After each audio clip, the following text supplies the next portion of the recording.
Good morning, everybody. No intro today. We're gonna take it a little more chilled. So, all right, bring up the camera. That's not the right button.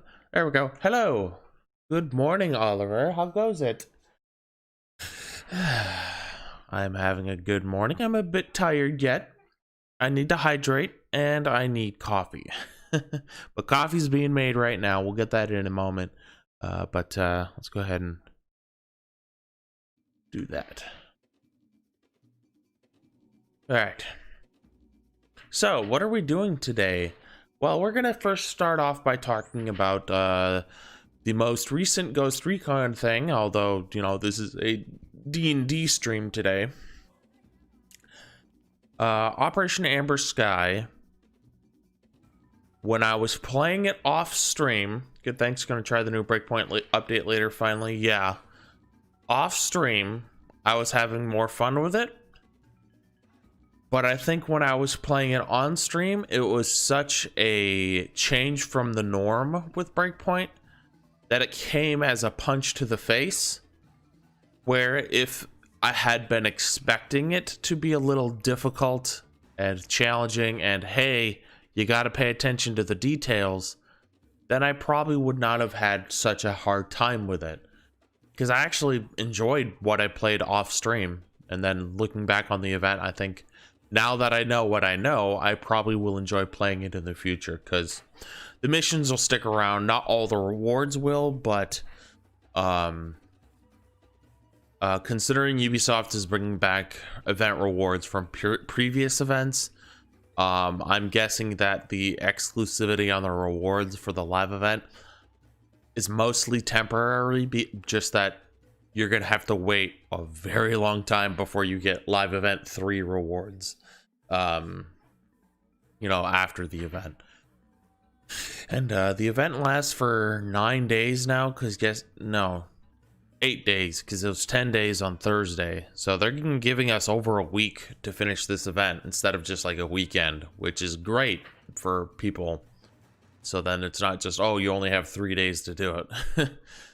Because some people might have to work all weekend, and when they're not working, they're probably exhausted and sleeping.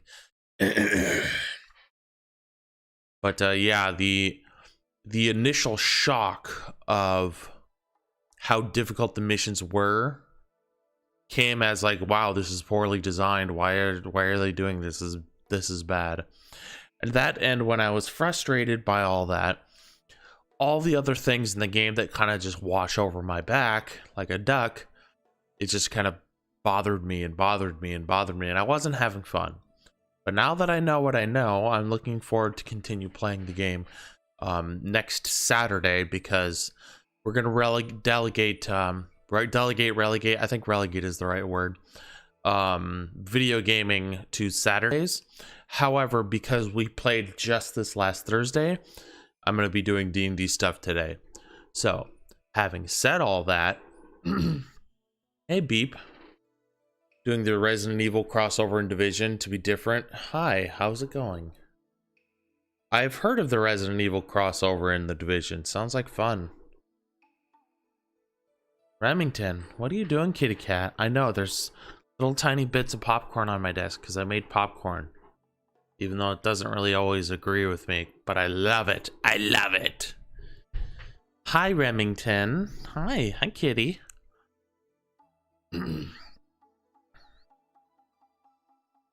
Yes, that's popcorn, you nut. I am, but we're gonna be doing D&D stuff today. I'm gonna work on D&D Homebrew, where I pretty much go over almost every single rule in at least the player's handbook and Dungeon Master's Guide. And I'll also be overhauling the monsters for both my rules overhaul and to be friendly with normal 5th edition rules.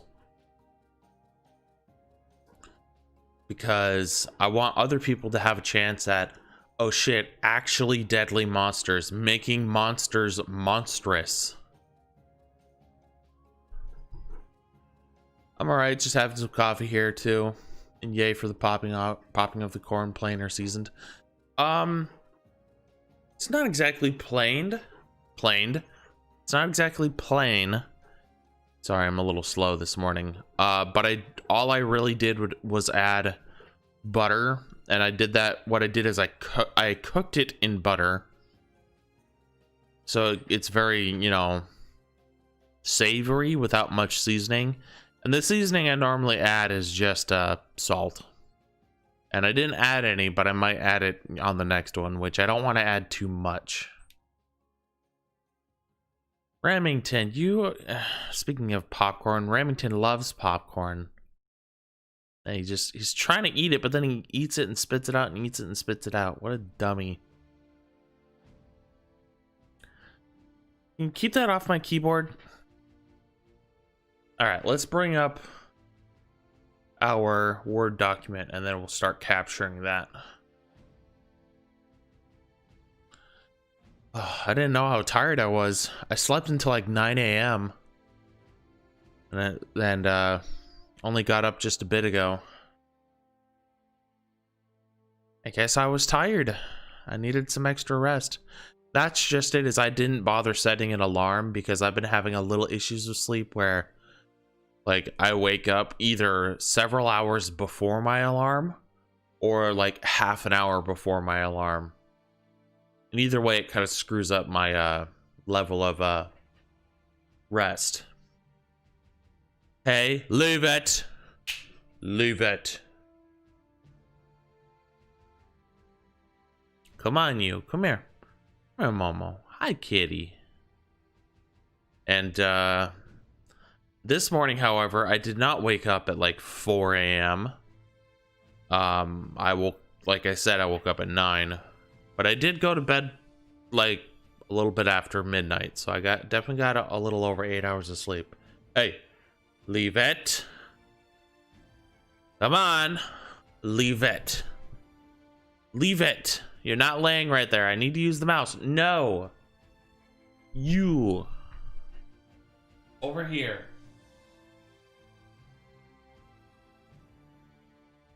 I give you pets. Yes, I'll give you pets. Riches. No, you're not allowed over there. You can come over here and get pets, but you can't lay down. You can't crowd the mouse. As for one, I'm gonna need to use it this stream. It's not gonna be where I play on PS4, you dummy. And even if I did, I would still need to use the mouse in order to switch everything over. You, leave it. How many times do I gotta do this with you? You can lay there, but you can't crowd the mouse. Alright, you dummy. Here, you're on the mouse cord.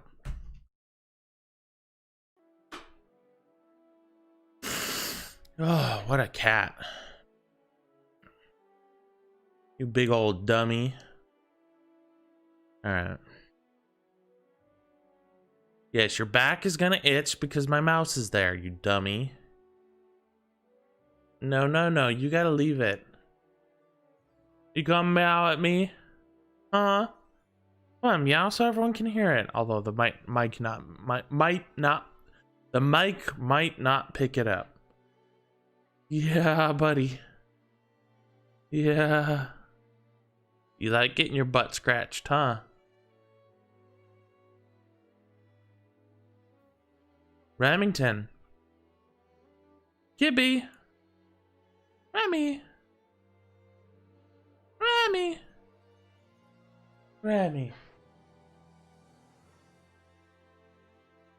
Yeah, good boy.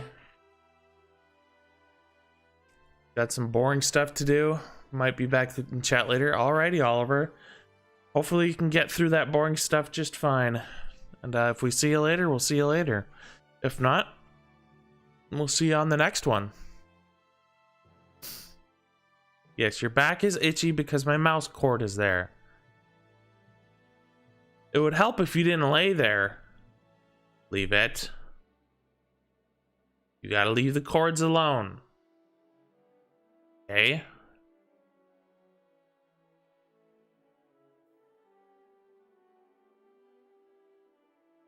What are you doing?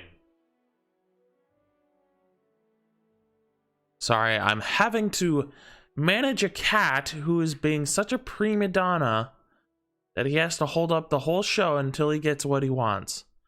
Which I don't even know what he wants. Well, I do, but I don't.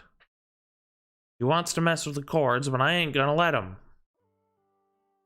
Yeah. Give you pets. I'm gonna rub your butt. Rub your butt with the palm of my hand.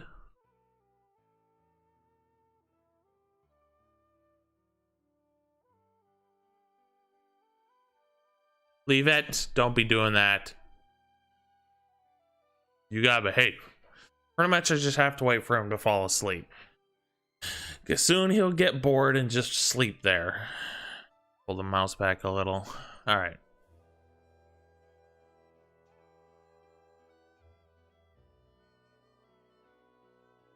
Remington.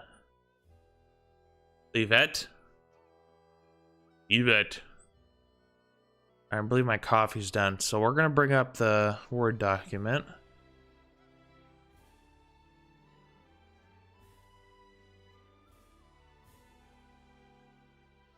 What are you doing? Remington. Hi. Hey, look at me. I gave you a little butt pats. Little time butt pats. You like the butt pats. You don't like getting spanked, but you like the butt pats. Remington. Sorry, now I'm just distracted by the cat because he's cute. Hi, buddy. Hi. Hi, Momo. Yeah. Now I'm assuming he's getting ready for a nap. Now that he's content. No, leave it. Leave it, buddy. Come on. No. Leave it. Leave it. You know better. We just haven't had this conversation today. Now you need a little reminder. Yeah. Yeah, Momo. Hi, buddy. Alright.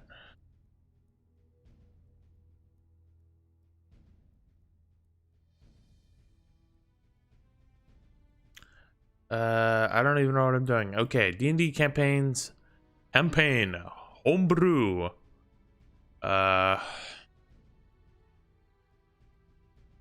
Lou's favorite overhaul. Outline basic notes.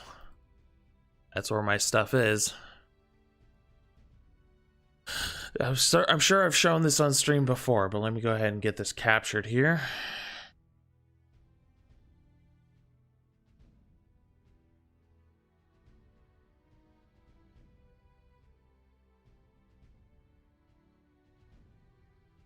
Wait, what?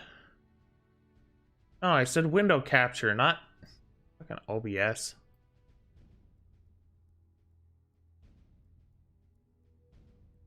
I said window capture, not video capture. Know what? I clicked on OBS. Jesus.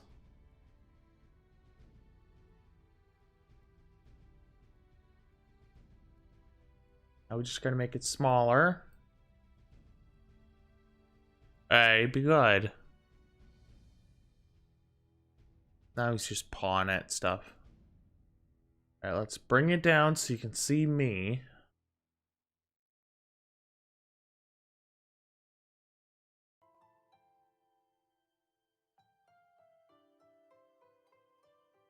What are you doing, buddy? I'll zoom in here so y'all can see better.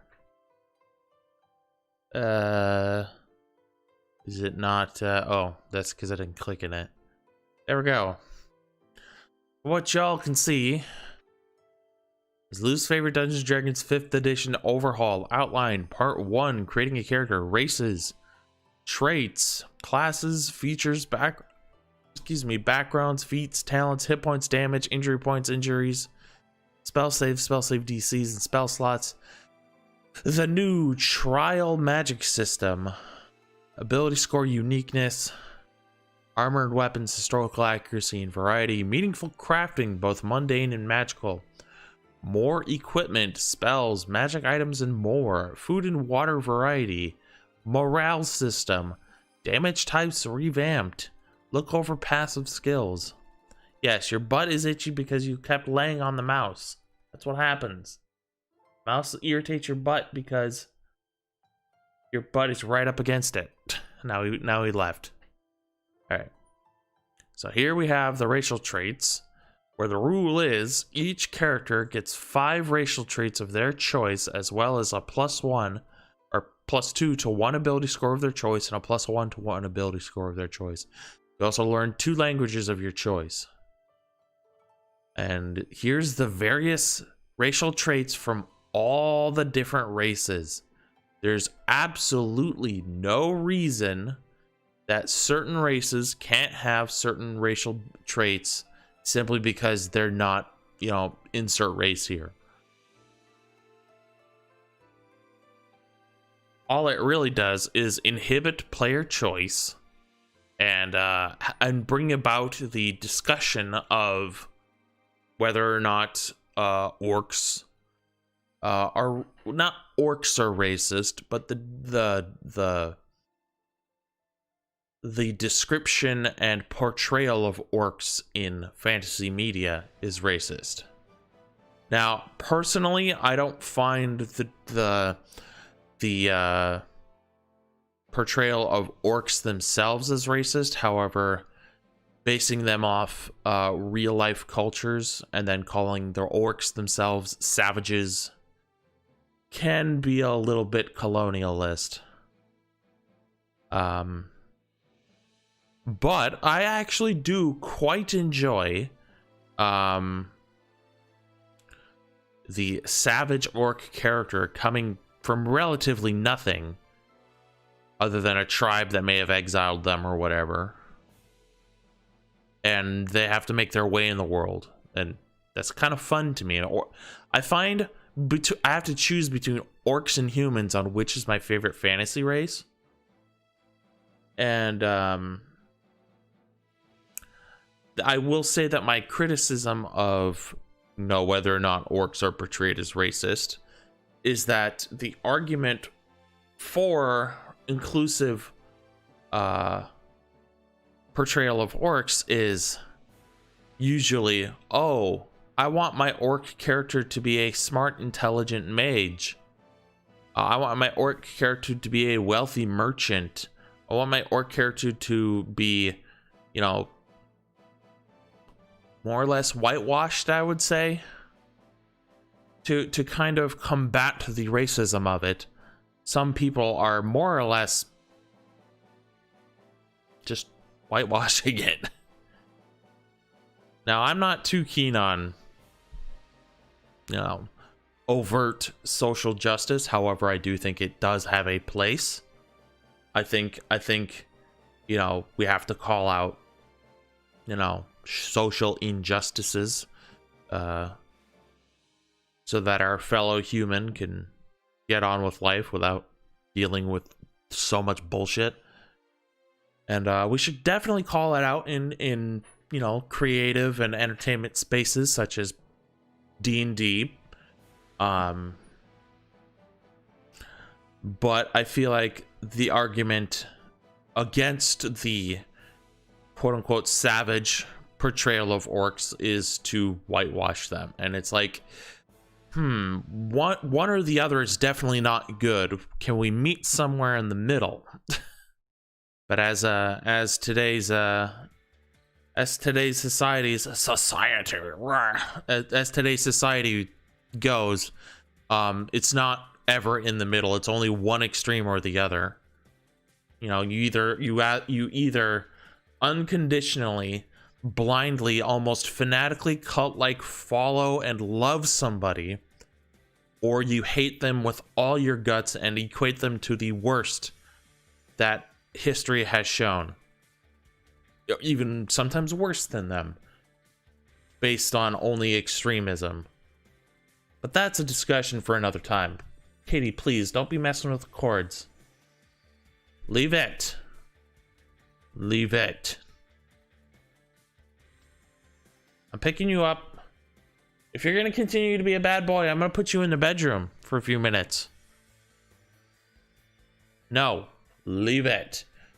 I have this blanket specifically for you to lay on, and you choose to go to the spot with no wood, or with, I should say, with no blanket. Are you all feisty now? I'm gonna get you. Oh. He specifically goes to the part where there's no blanket, simply so he can get at the cords. So you know what I'm gonna do?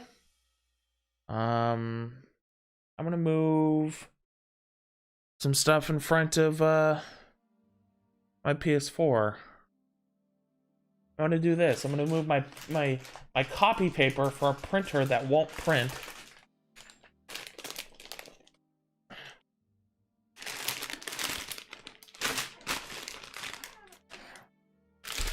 And do this. There. Now you can't see the cords to mess with them. Okay, buddy. It's okay. Okay, just gotta leave the cords alone, you butt nut. Now because I'm manhandling him, he's trying to bite me. Well, don't be a bad kitty and you won't get manhandled. Anyways. I definitely don't think, I definitely think that racial traits for a specific fantasy race, which more or less works like a species and not a race. Hey. You gotta behave. Restricting player choice on what their actual character gets versus what their race gets only really promotes the fanatical ideas of this is racist. Well, how about this? How about we just let the players choose what they want? Gives them choice and agency, and it's really not that broken, and even if it is, who fucking cares? D&D 5e is broken in the player's favor anyways. And the way I'm gonna run my overhaul is to not have it be broken. Because I'm specifically making it harder on the player. Well, it's not harder on the player as in like, you know, the player doesn't have a chance. But it's not just roll, I attack, I hit, I do damage, okay, turn over. And then, oh, I cast fireball, roll dice, I do damage, okay, turn over. It's not gonna be that. It's not gonna be a hit point battle of whittling down hundreds of hit points. It's going... What are you doing? You're being a good boy. I have to watch him sometimes. What you doing, kitty cat?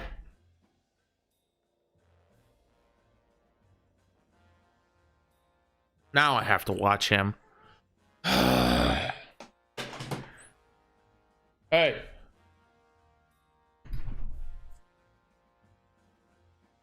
Get out of there.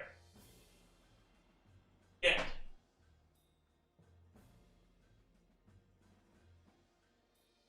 You gotta behave. Fucking hell, this cat. He's being really naughty this morning.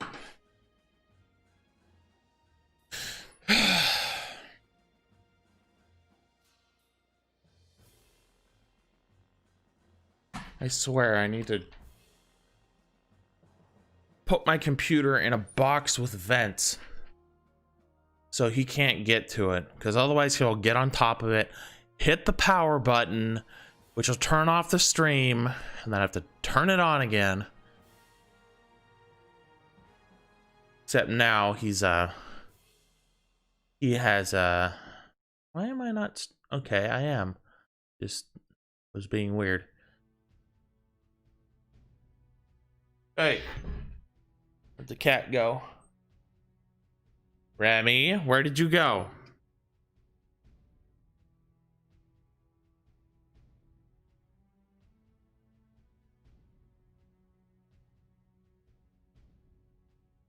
Okay, well, he's nowhere around here, so that's all that matters to me.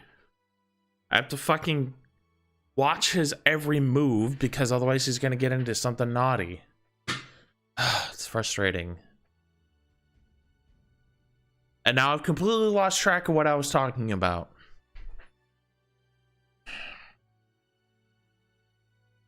Anyways, I think players should have options, and I think the rules should be able to back that up and allow for true player choice. And I think the game should be challenging. Hi, kitty.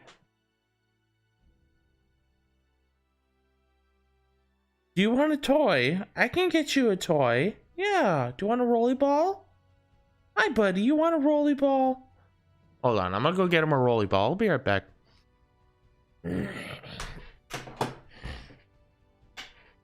I'll be right back, chat. Just gonna find a cat a toy.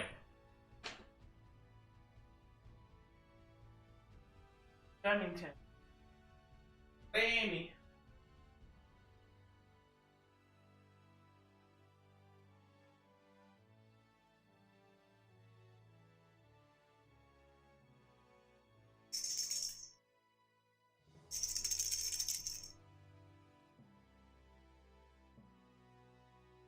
I got him a rolly ball.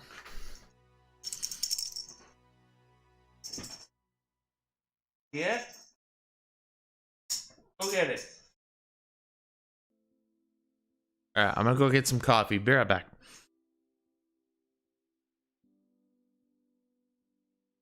You probably can't see the BRB words because they're in all white, so I'll just leave the camera on. We'll be right back. I'm gonna go get coffee.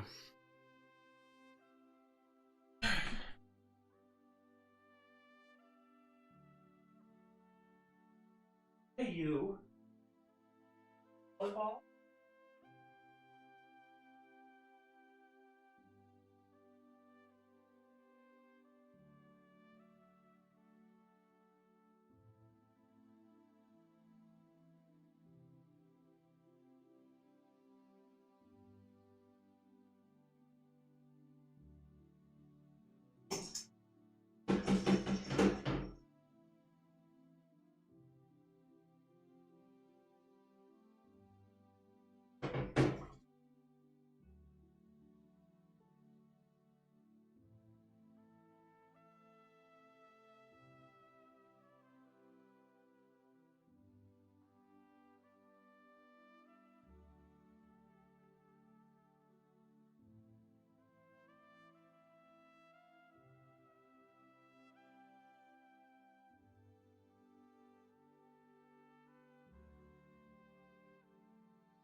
Hold on a second. Alright, guys, I got coffee. Got coffee. Now for the rolly ball again. Hey, you, come on.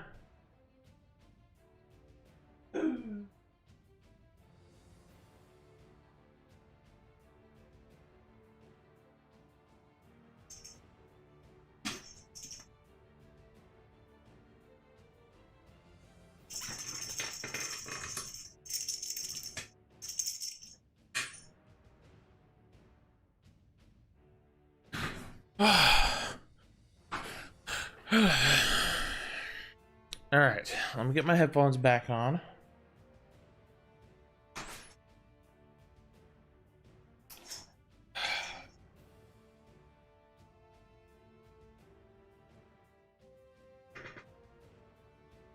All right.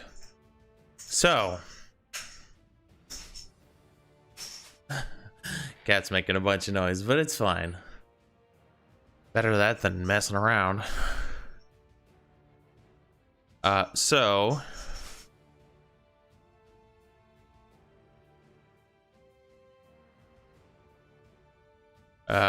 just looking at some of this stuff to show that it's nope, needs to be adjusted. 2 crit 6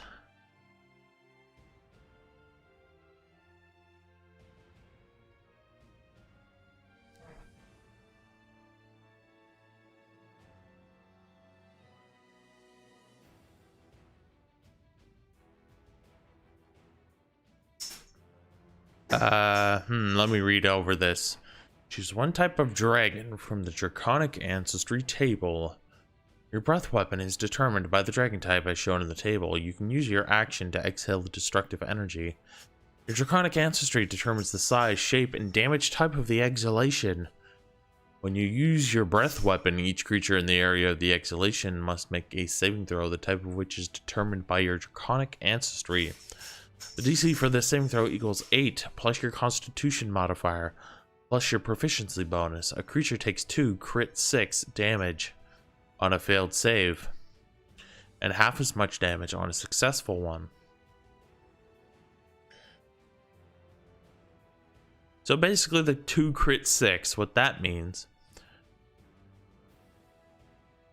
is, you know, modifiers are still taken into account. And even if you, and basically how I'm ruling this is, if you roll a natural 1, and yes, I'm making natural 1s a crit failure, no matter the action. A nat 1 is always a crit failure. However, that doesn't always mean you quote unquote fail. So in this case, you could still succeed on the saving throw, but the damage is critical.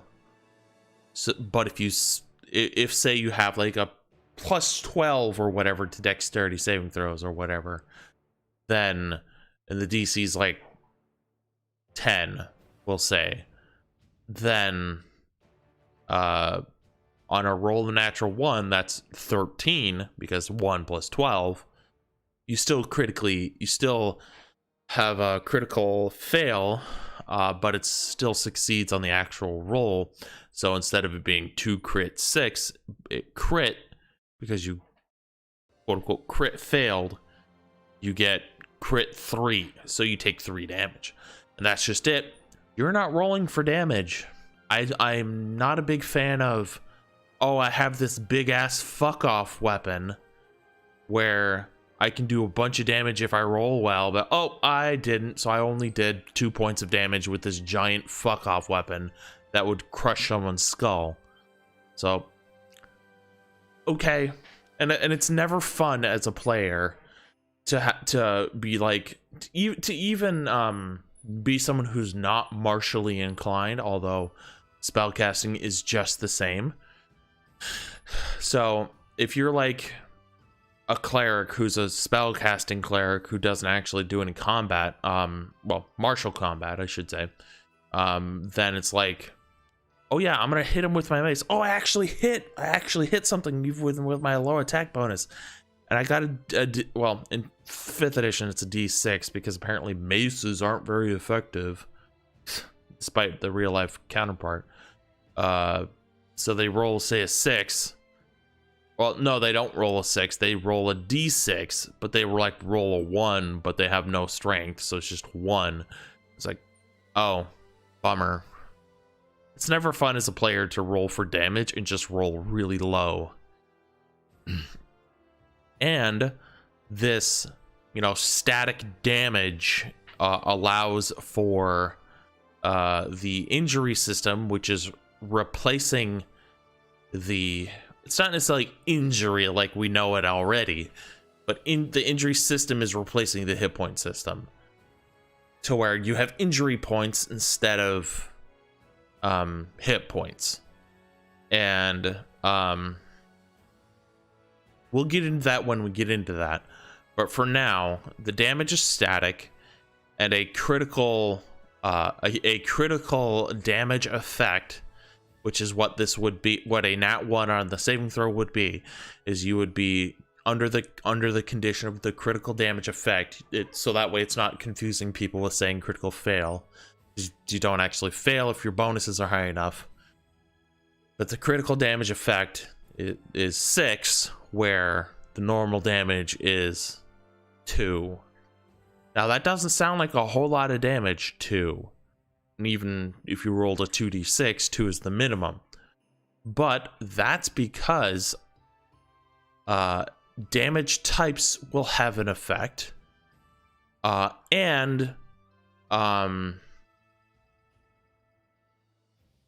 With injury points the way they work, without getting into the nitty-gritty of it, because we're not on that segment yet, is the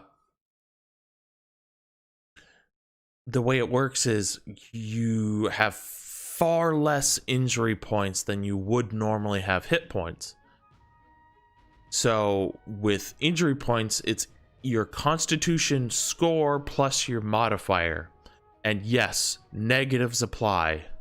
So if you say have a 9 constitution and a -1 modifier, you now have 8 injury points. Now you can never have less than 0. Or you can't even have 0 for that matter, because you'd just be unconscious.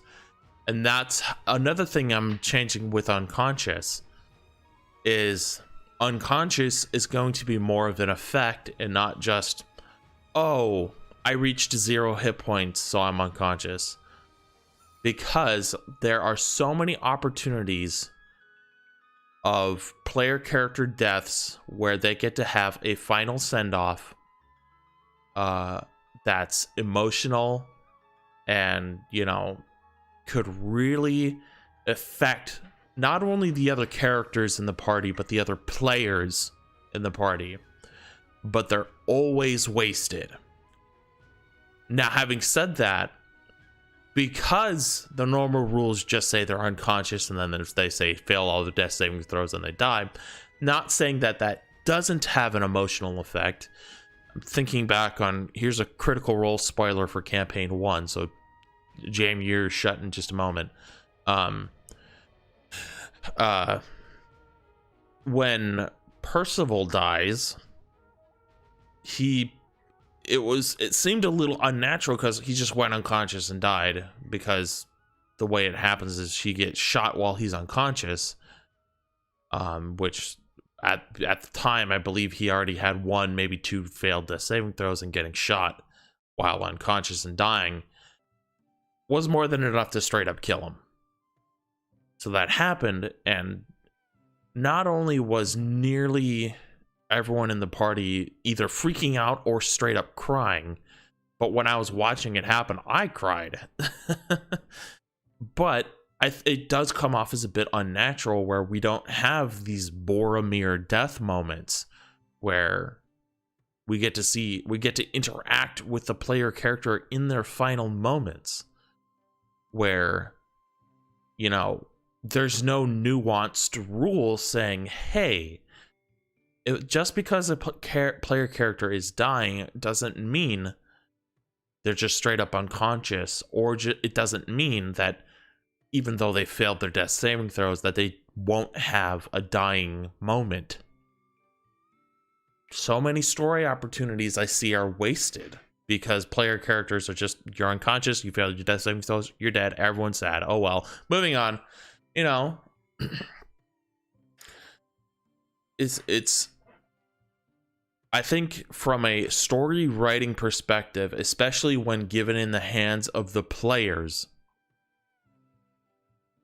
when the players are given agency to write their own death scene when their player character dies as far as the rules are concerned, but the actual role-playing of it, the role-playing, where they get to act out their final moments by talking to their player characters, their characters' friends and companions, to say some final words.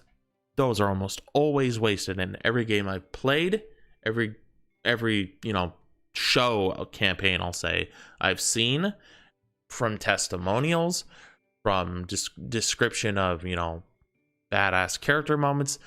They're almost always wasted because the players are not given agency, the chance to role play, and one final send-off before their character actually dies. Now, if they are resurrected, that might cheapen the moment. But I don't see it as that. I see it as, oh my god, we get to bring back our beloved companion, to fight at our side once again. This is kind of the problem I have with not just 5th edition, but D&D. It's too rules heavy to where people feel like you can make your own rules, but people are too stuck to the rules like glue, like sovereign glue.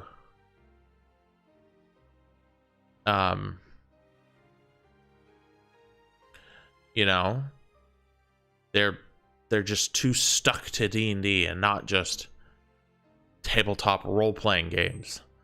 Now, I'm not saying people shouldn't play D&D. I think 5th edition is by far the best edition D&D has ever had. It's not my preferred one, but I ain't gonna sit here and lie and say it's the worst one. It's not my preferred one, but it's definitely the best.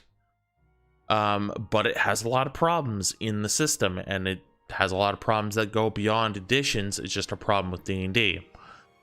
And from what I see, a lot of people playing D&D 5th edition is they care more about story versus actual, gaming, quote unquote, what we know as power gaming in the tabletop realm, where people try to make OP builds. Now, a lot of people, actually focus on making their character a build instead of an actual living, breathing character. And those aren't mutually exclusive either. You can have both. But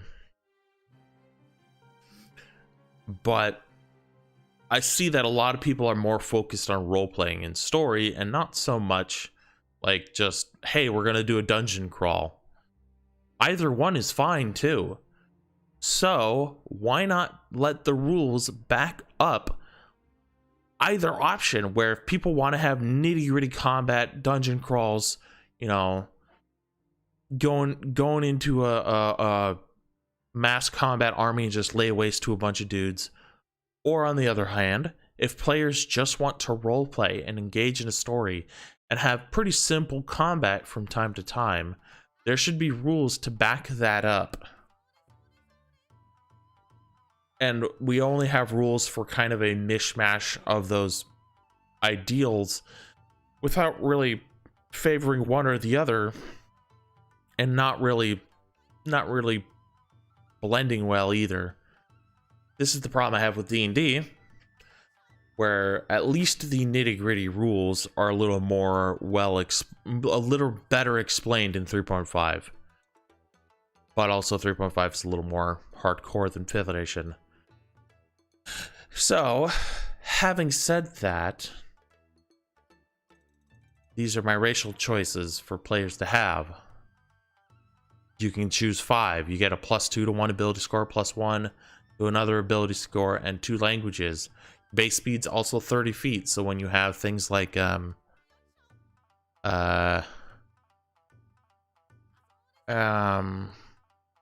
is it? Where is the one where... Oh, it's sturdy. Sturdy I had to call sturdy because it's not actually a racial trait. It's just a thing that dwarves get. But considering how the mechanic works, there's no reason another race can't have that.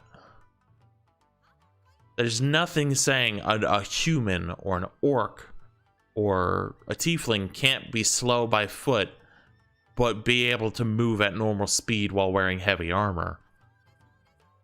There's nothing saying that in the logic of player characters. There's nothing logically separating that between dwarves and humans.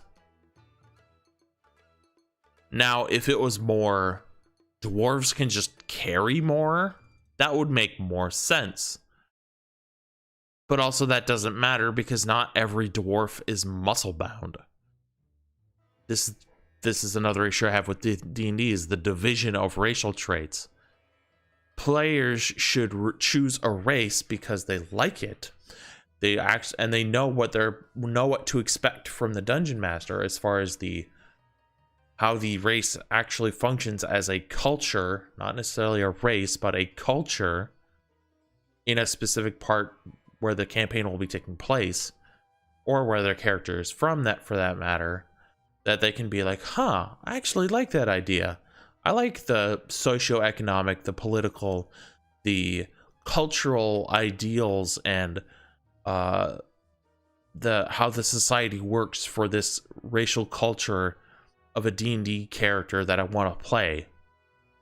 Not just, oh, I get a +2 to dexterity, so I'm gonna be a rogue. Can you just let players choose their traits instead of, making them play suboptimal builds, quote unquote, because they want to be an orc wizard, or, well, specifically half orc, but, half orc, the orc should be in the player's handbook if there's going to be a half orc. But then again, all the other additional source book material should just be considered core. Which is why the rumors of a 6th edition, it comes off as a bit grating to me, because it's like there's barely any content for 5th edition. But I will say this, there is a lot of a lot of published, well-designed adventure modules for 5th edition. Those are actually high quality. Well written, combat encounters are fun, they're not too difficult, they're not too easy. It's cool, I was running with my players through Horde of the Dragon Queen recently, and we've been having a blast with it. It's like, well, not recently, but a while back last year.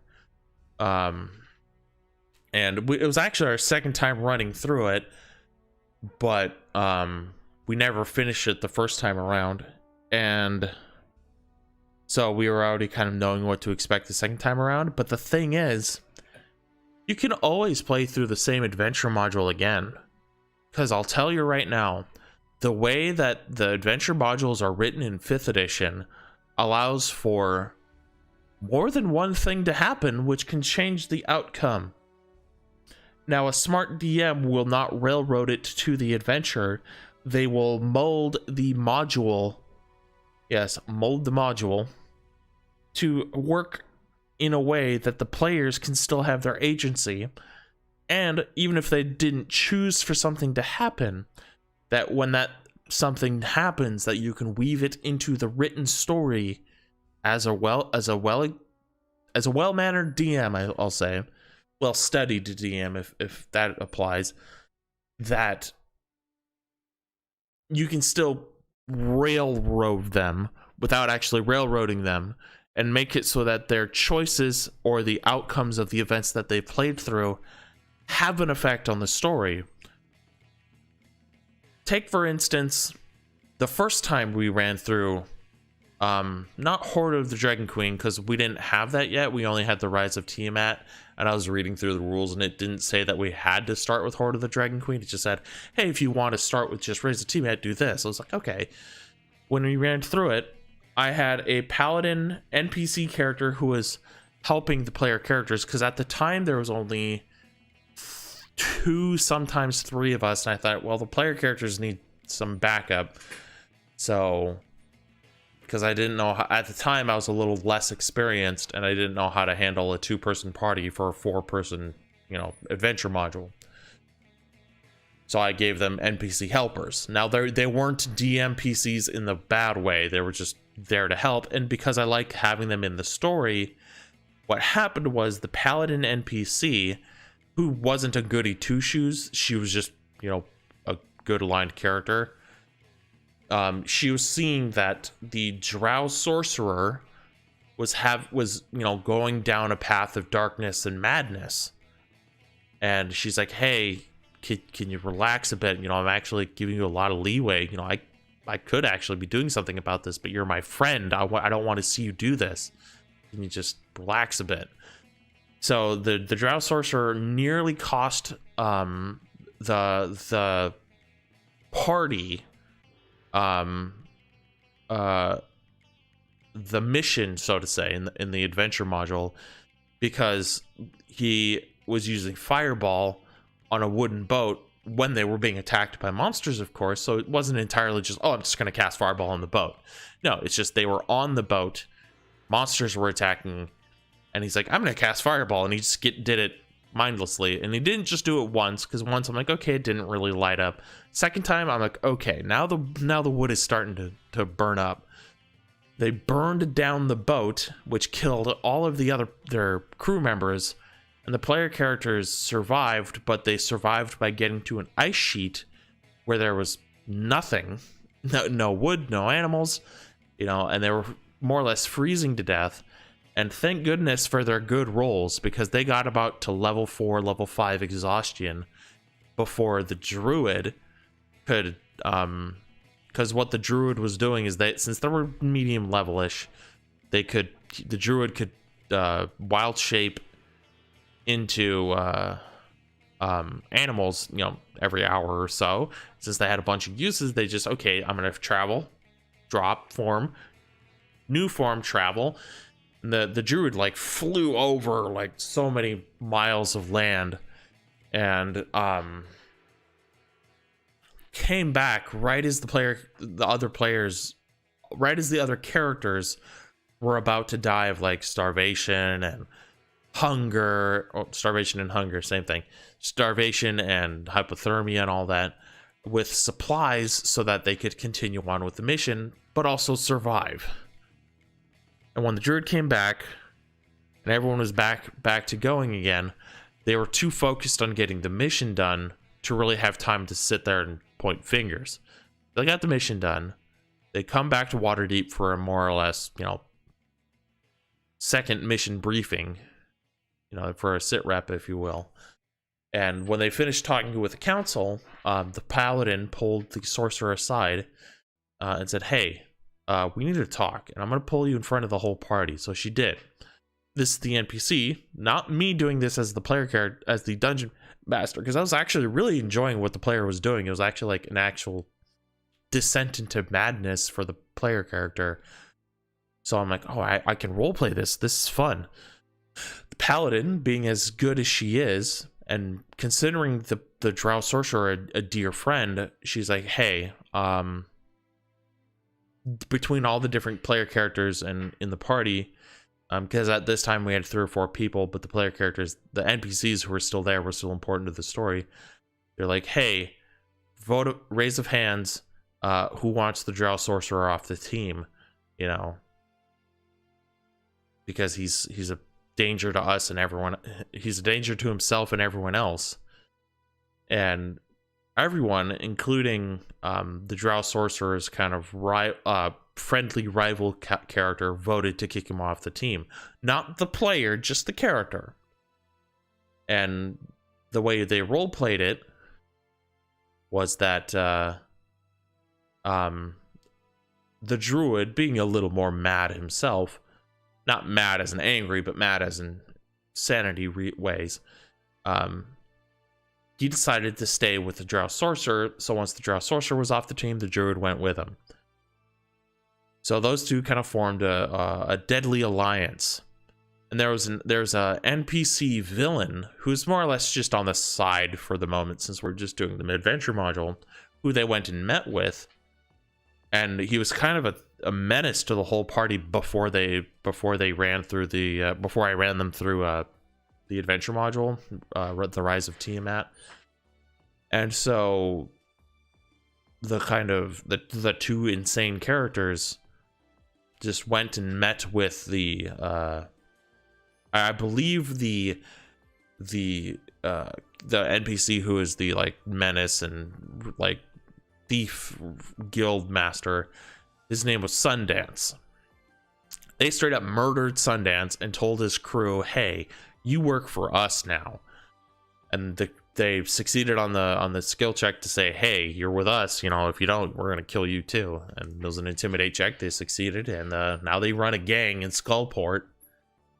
And then, you know, while that happens, the rest of the party goes off to do the next part of the mission.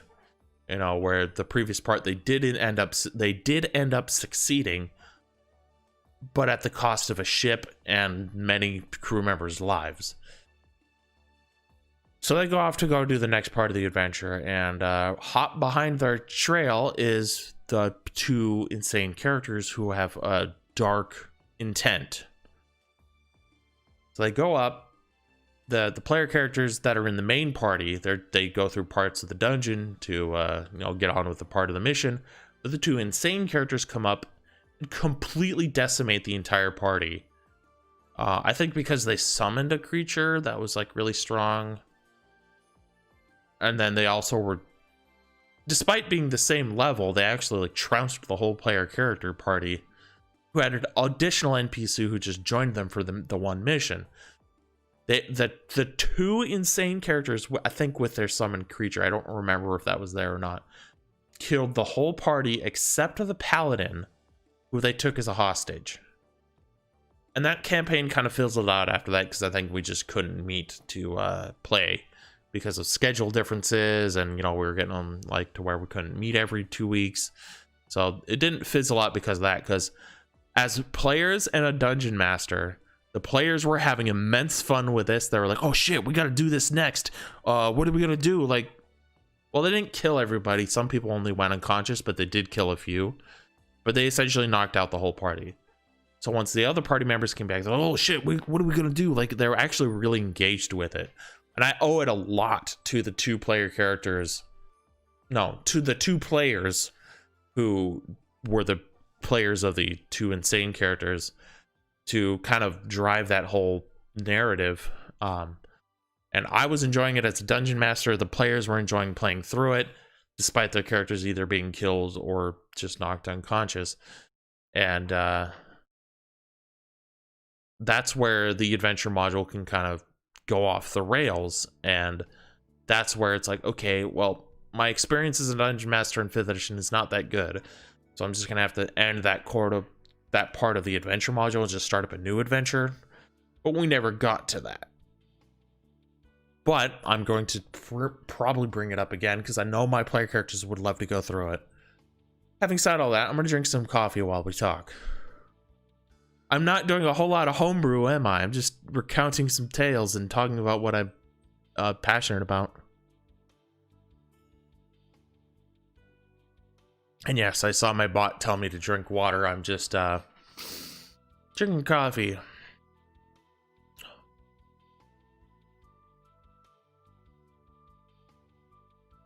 And I set up a new thing in OBS where I have random playlists playing.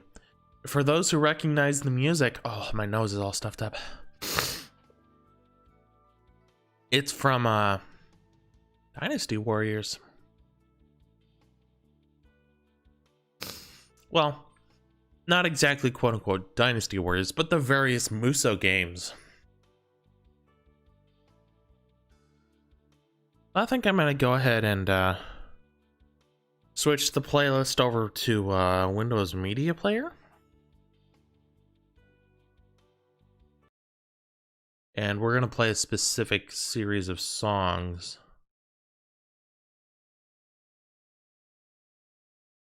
What can we find?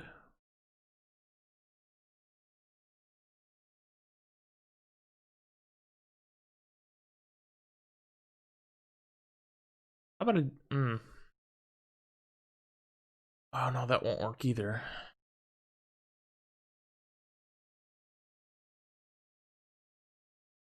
That's Dynasty Warriors 9.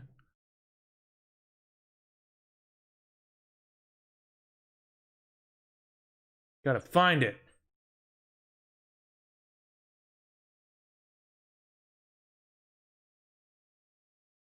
How about I just play them all?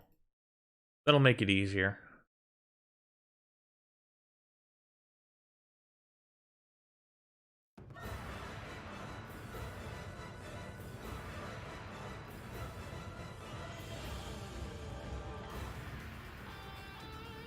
Alrighty. Let's have some coffee.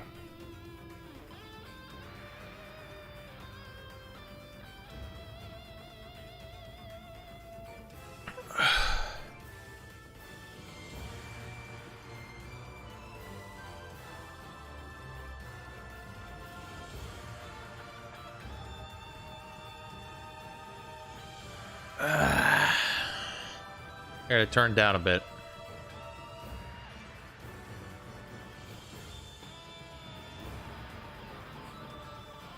If it's too loud, let me know. In fact, I think it might be a little too loud.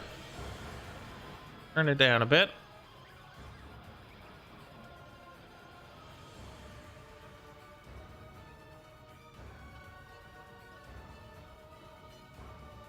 All right.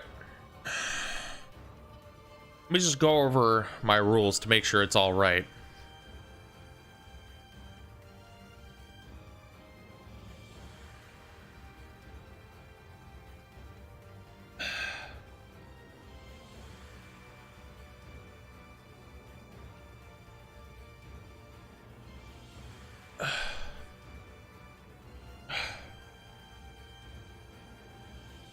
Let me just drink my coffee.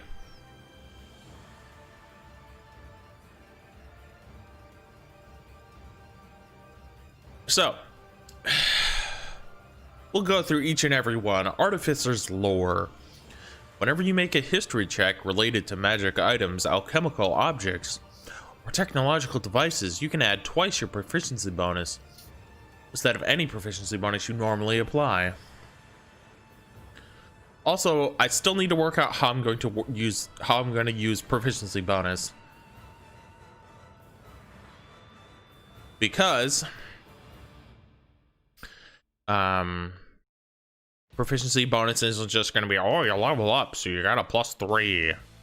It's going to be a little more in depth with that. It's going to use both quote-unquote experience and your intelligence modifier.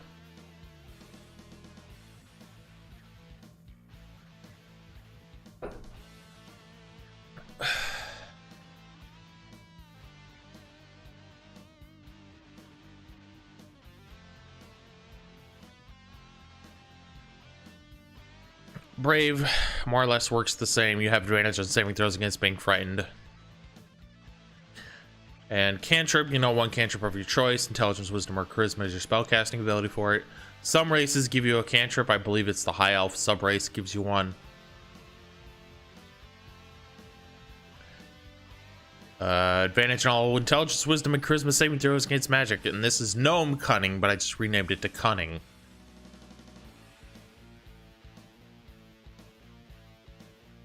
Dark vision out to 60 feet. You treat areas of darkness as dim light. Areas of dim light as bright light. A draconic breath weapon, that's one we already did. Draconic resistance, choose one type of dragon from the draconic ancestry table. Damage resistance is determined by the dragon type as shown in the table. You have resistance to the damage type associated with your draconic ancestry.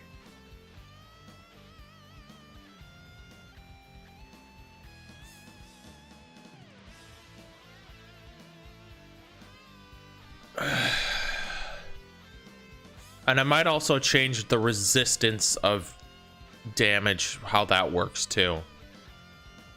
Drown magic. You know the dancing lights cantrip, but you can also cast the fairy fire and darkness spells once per day each. Doesn't measure your spellcasting ability for these spells, so this is different than what the drown magic normally gets. Drow weapon training. You have proficiency with rapiers, arming swords, and hand crossbows. Now you say, what are arming swords? Well, it's the replacement for short swords.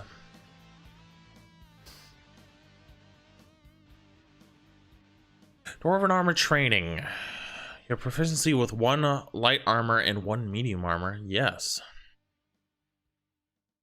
Now, proficiency isn't going to work in categories. It's going to work like you get 1 of that category. So if you say get proficiency with martial weapons, you actually get proficiency. Hey, you, come here. Come on. Come up here, you. Come on.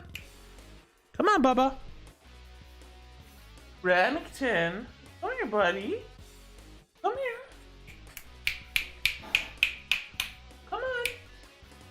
here, buddy. Come on. He's being silly.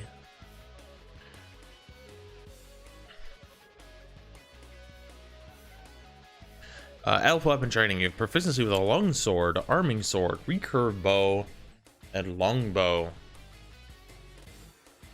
Hey, you. Come here. Now you're all tuckered out. Yeah, come here, buddy. Hi, Momo. Come here.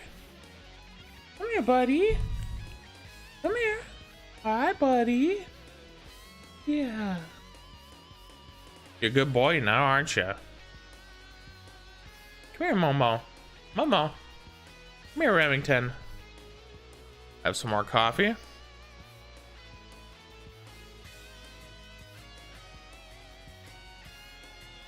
Remington.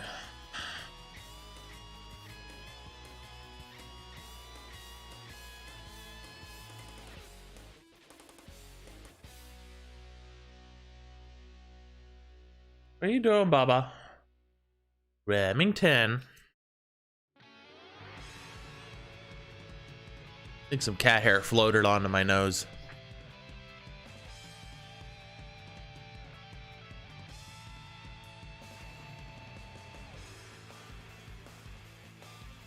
And I might even change some of these to be that you can choose it multiple times. So things like the cantrip and the extra language.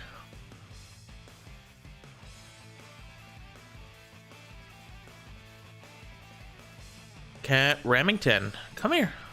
Remy. Hey, Momo. Come here, buddy. Now you're all calmed down. Come here. Lay down. Lay down, Momo. That's a good boy. No, you don't want to lay down? Okay.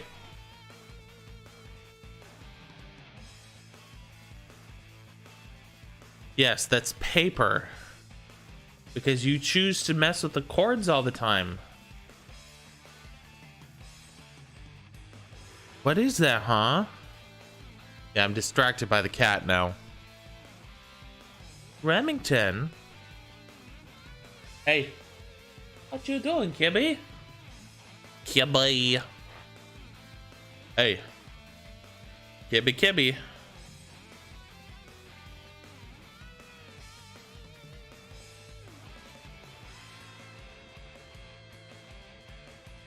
Hey, Remy. Remy.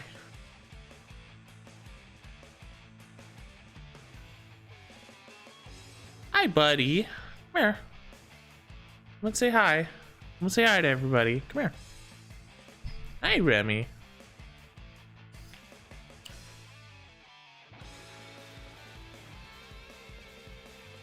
All right, I'm gonna drink some coffee.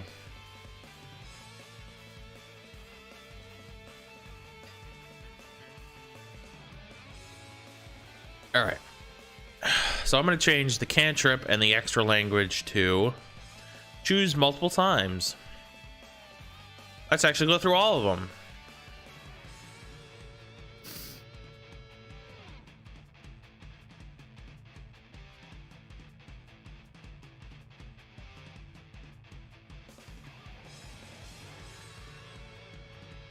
Hey.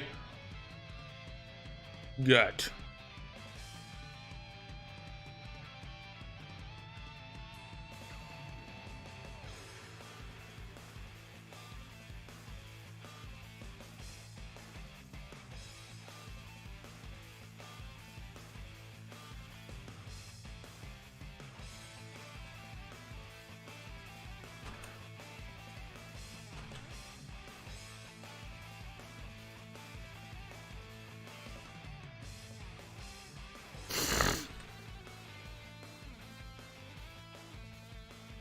Da, da, da.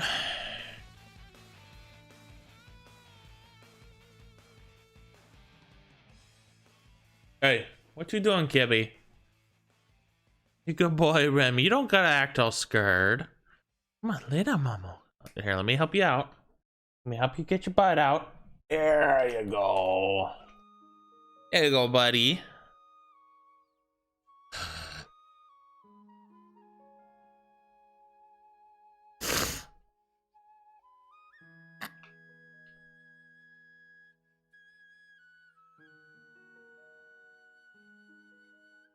Okay. Remy, what are you doing? No, no, no, leave it. I'm gonna rub your belly. I'm gonna rub your belly there, kitty cat. Ooh. I'm gonna get you. Leave it. Alright.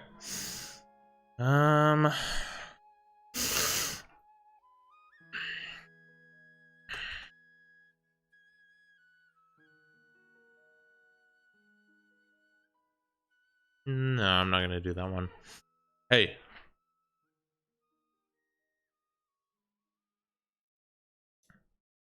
Big yawn, Remy.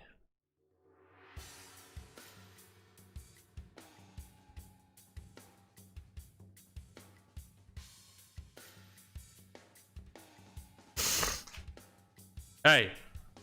Behave. Hey, stop it. Knock it off. You will leave it alone.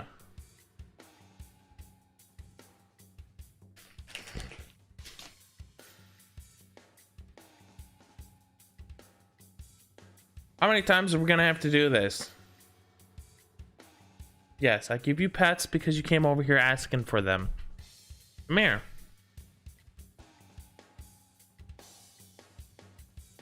You're being a nuisance today.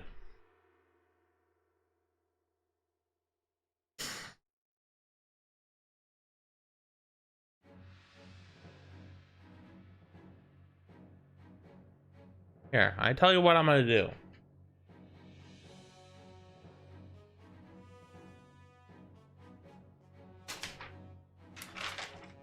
I'm gonna do something here, so you ain't gonna mess with that.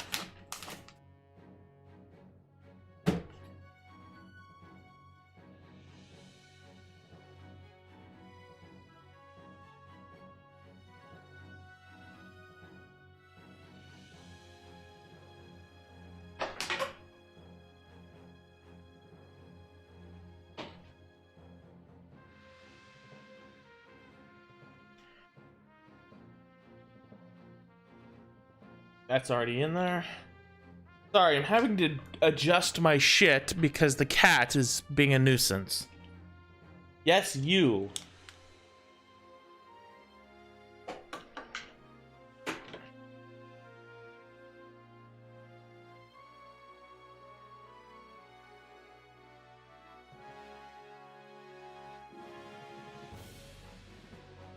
Watch your paw. Watch your paw.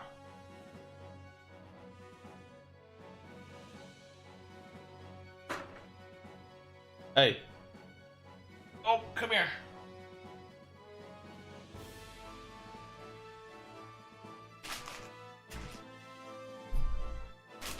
Look out. I'm putting this right here. Look out.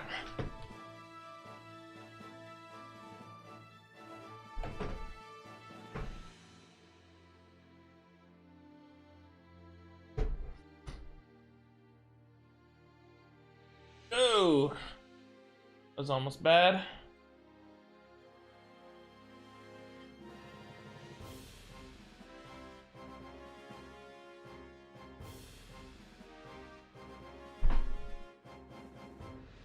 Hey. Hey. Hey. Hey. Hey. Come on, you. We're gonna move on. There. Now, you can't mess with it. Because it's something's blocking it. Yeah, you. Are you gonna let me do stuff or are you gonna be a nuisance all day? Here. Come here. Got a message. I don't know who from. Let's see who gave me a message. Who the hell? Who the hell? Who the hell just called my phone?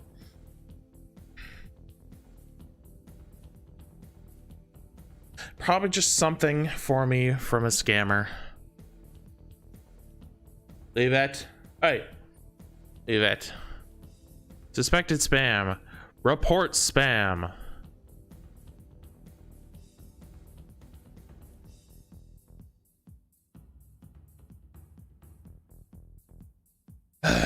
Fucking cat. Oh, of course.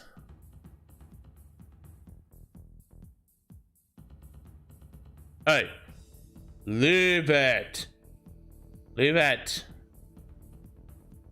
Yes, now you're being cute. You will leave it alone.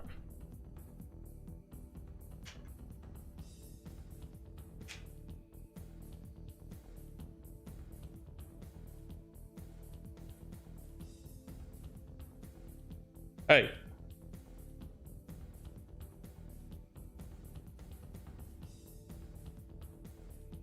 You.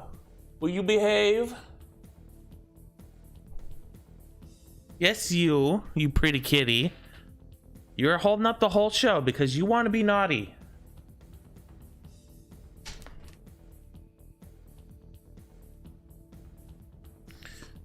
Give you butt pat. A butt pat. Remington. Can you not? Get a move on. On. I have to physically remove him from the premises.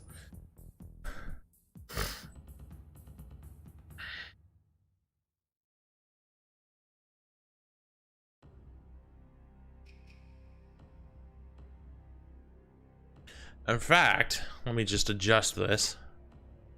Because this should actually be crit 12.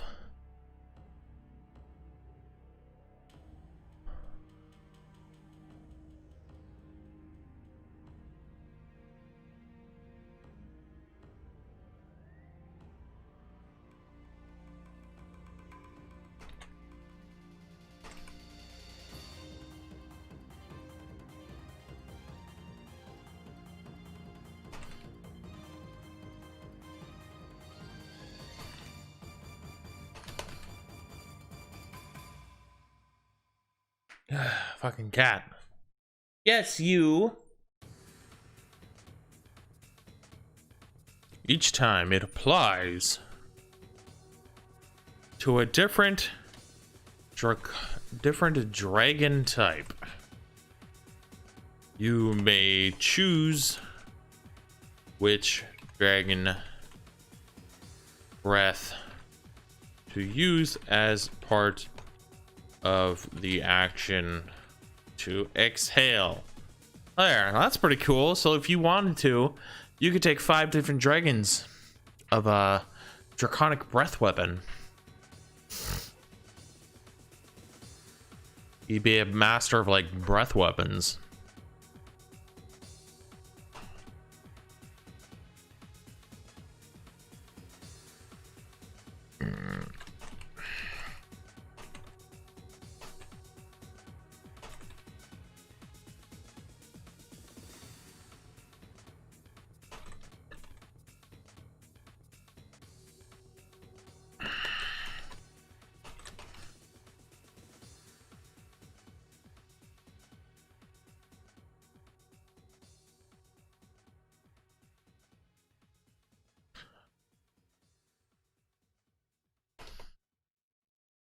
God damn it.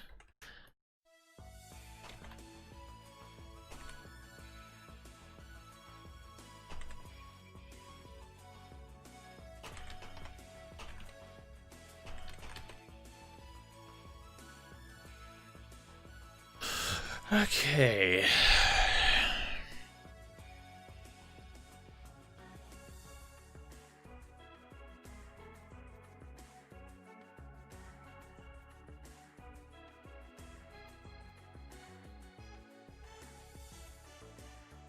This is a really good rendition of this song. Arrangement? Rendition? Not sure. Hey Remington, let me unscrunch your blanket so you have more blanket space. Here, let me move this. Move this over here. Come on, I need to move you. Come here. Come here, Momo. Oh, come here. Oh, you kind of slipped out of my hands there. Come here, Momo. No, no, no. You just gotta trust me. I'm gonna pick you up and move you so I can unscrunch your blanket. Come here. Come here, Momo. Hi, buddy. Yeah, come here. Over here. Over here, buddy. Come here. Just hit the mic there. Hey, don't bite me, please. Don't bite me, please. It's okay, Momo. Hey, you be good now, you silly goose. Yeah, you be a nice boy. Yeah, you're okay. You're okay, Momo. You just want to stretch out and reach me and touch my hand? It's okay, Momo. I touch your paw. It's okay, buddy.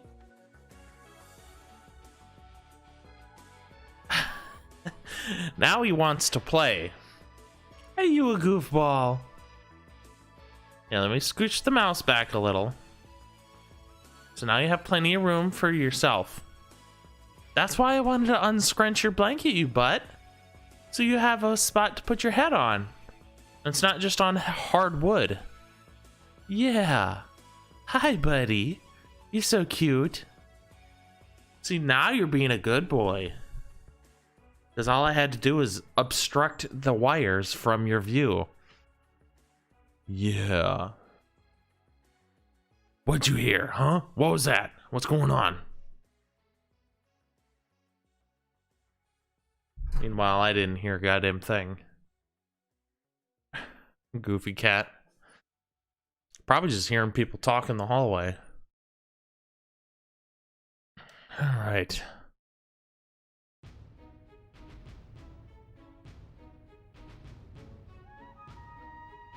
Alright. So, moving on.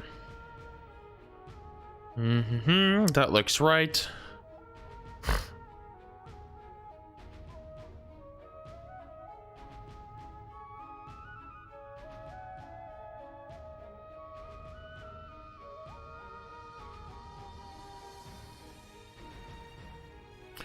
Da da da.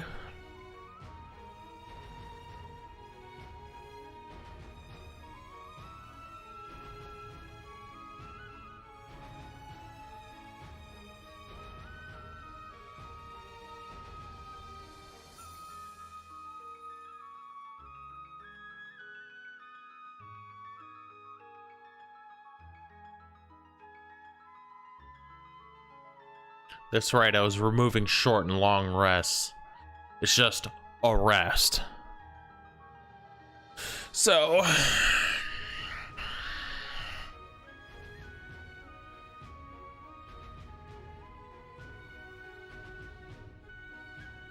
Alrighty.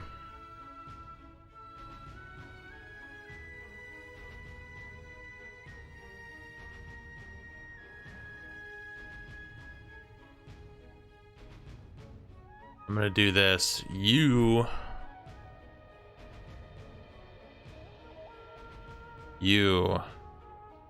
double the crit damage.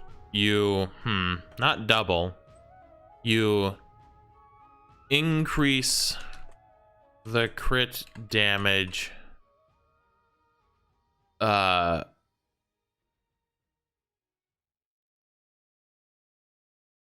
You increase the critical damage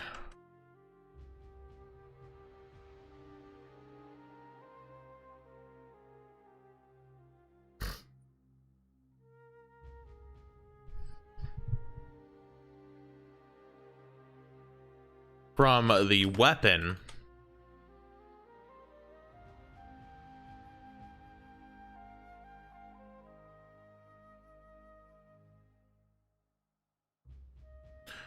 here's a better way to word it. You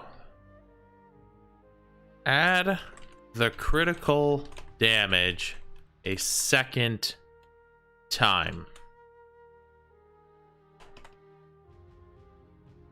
For example, with an arming sword, you deal 2 crit 6. You deal 6 critical damage. Not 2 crit. It would be 1. You deal 6 critical damage. With this trait, you instead deal 12.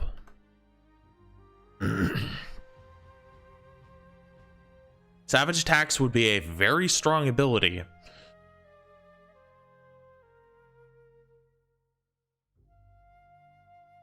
Let's dial that back a bit. You add the crit. You increase the critical damage by 2 points. For example, an arming sword instead deals 8 critical damage.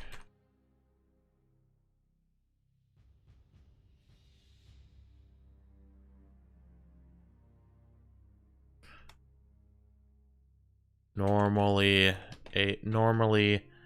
only 6. There we go. Skill proficiency and feat. You gain proficiency in 1 skill of your choice. You also gain 1 feat of your choice.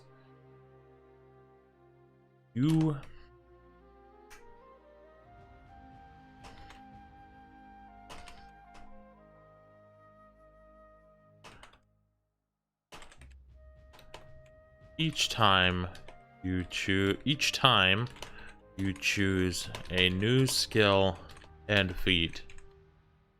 A different skill and feat. No, the insert. Skill versatility. You gain proficiency in 2 skills of your choice. You may choose this trait. I'm gonna pull the mic a little closer to my face. May choose this trait multiple times. Oh, one thing I need to do real quick, which I might as well take a break for because it's been an hour and a half. I need to check and see if the cat has plenty of food in his bowl. It's not why he's being a nuisance. He's just being a nuisance because he is. But I do need to check his bowl. And might as well turn on the water a little bit, but sure, choose this trait multiple times. Each time you choose 2 different skills.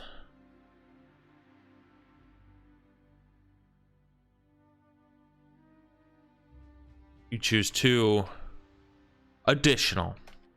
That might be better worded. Choose 2 additional skills. Each time you choose, which is why I need to now do that here as well. Each time you choose an additional skill and feat. Slow speed grants extra trait. Aha, I'm going to put that in the description of the trait. Slow speed. Your base walking speed becomes 25 feet. You cannot take the fleet of foot trait when you take this trait, and vice versa. When you choose this trait,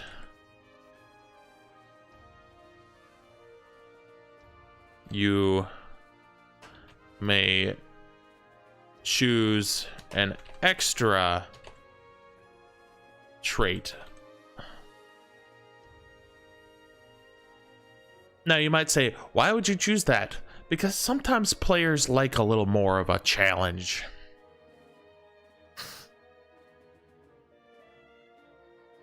And same with small size. I thought that said speak with small breasts. That's my dirty mind. Small beasts. At small size, your size becomes small. You gain all the benefits and penalties for being small. You may choose an extra when you if I just looked, when you choose this trait, you may choose an extra trait. Through sounds or gestures, you can communicate simple ideas with smaller beasts. You love animals and often keep squirrels, badgers, rabbits, moles, woodpeckers, and other creatures as beloved pets. Sunlight sensitivity.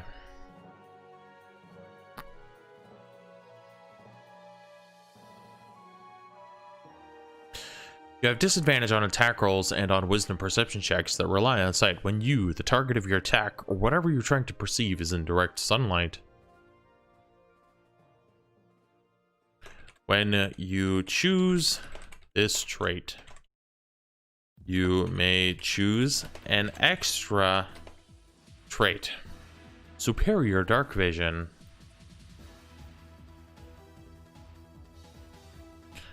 Your dark vision has a range, I'll say, of 120 feet. You must choose the dark vision trait and the sunlight sensitivity trait before you can take this trait. So essentially, what you can do is get dark vision for free by taking sunlight sensitivity, and then spending your additional trait on superior dark vision. But the drawback is that your dark vision is so good that you're actually sensitive to light. And stone cutting, whenever you make a history check related to the origin of stonework, you're considered proficient in the history skill and add double your proficiency bonus to the check instead of your normal proficiency bonus. Sturdy, your base walking speed is 25 feet. Your armor is not reduced by wearing heavy armor. Tinker, you have proficiency with artisan's tools, tinker's tools. Using these tools, you can spend 1 hour and 10 gold worth of materials to construct a tiny clockwork device. AC 5, 1 hit point. The device ceases to function after 24 hours. Unless you spend 1 hour repairing it to keep the device functioning, or when you use your action to dismantle it. At that time, you can reclaim the materials used to create it. You can have up to 3 such devices active at a time. When you create a device, choose one of the following options. Clockwork toy. I'm pretty sure that just works the same. Fire starter.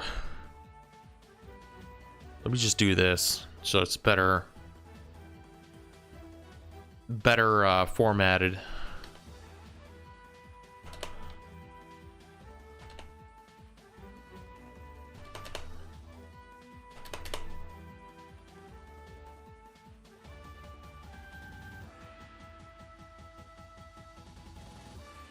Tool proficiency. Gain proficiency with 1 tool of your choice.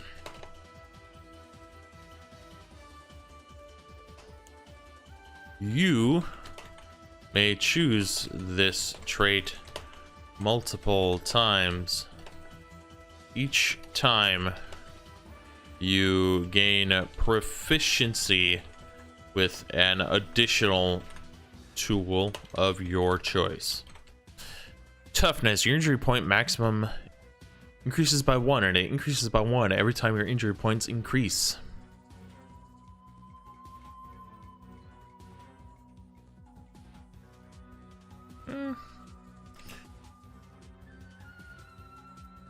You may choose this trait multiple times. Each time your injury point maximum increases by 1, and it increases by 1 additional point, and it increases by another additional point every time your injury points increase. I just go over here and format it better. Increases by 1, and it increases by 1 every time your injury points increase.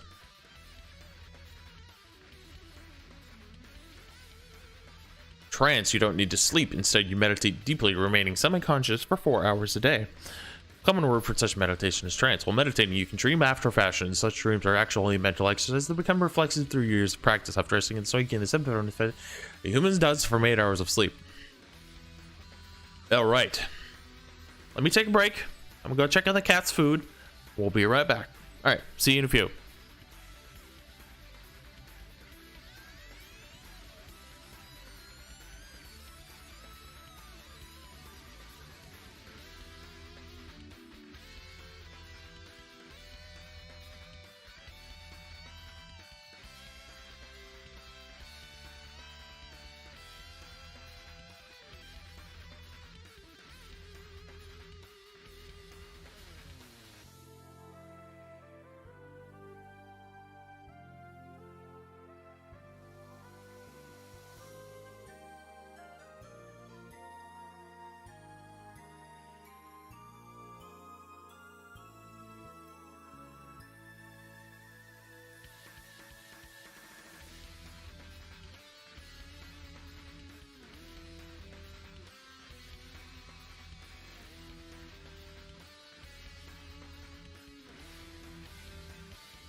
And we're back.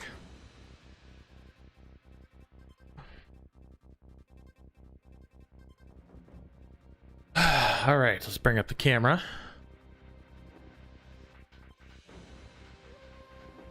So, Remy's a very happy boy. Come here, get the toy. Come on. Get the toy.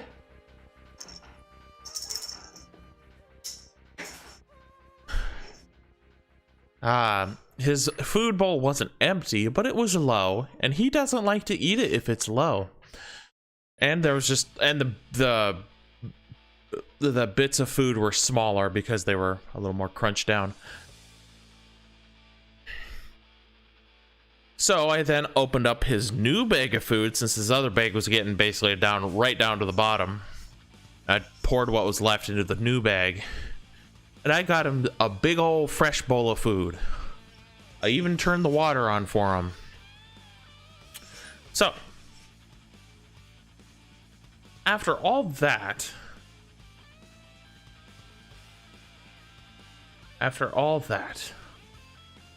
I think, hold on.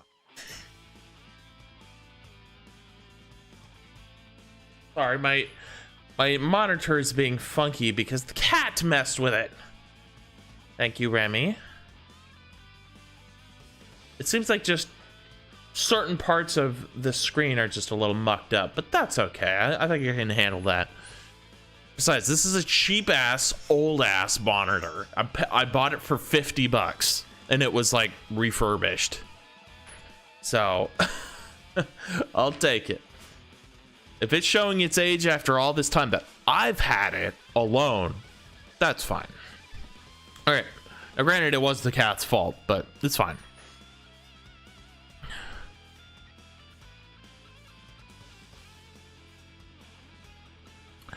And I would bring back the alerts for at least Twitch. I know YouTube is not gonna really get the subscriptions to show up on the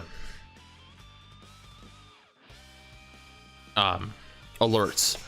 But for Twitch, I would bring back the alerts, but so far the follow bot is still active. Now you might say, why do you have a follower bot? And I'm like, I don't know why I have a follower bot. I wish it would go away. But instead of there being multiple follows in a day, there's like, from the follow bot specifically, there's like maybe one every so often.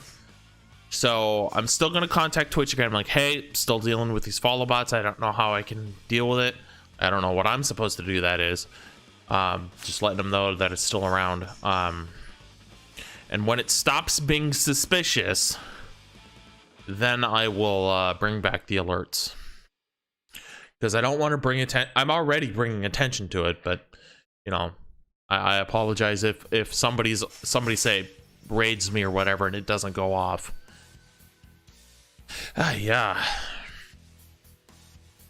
All right. So we have class features redesigned and no classes. I don't like the idea of classes in a tabletop role-playing game. You're not just, I am fighter, I am wizard. It's not that. It's just, I am an interesting character who has these abilities that make up my mechanical functions for the game. Hey, you.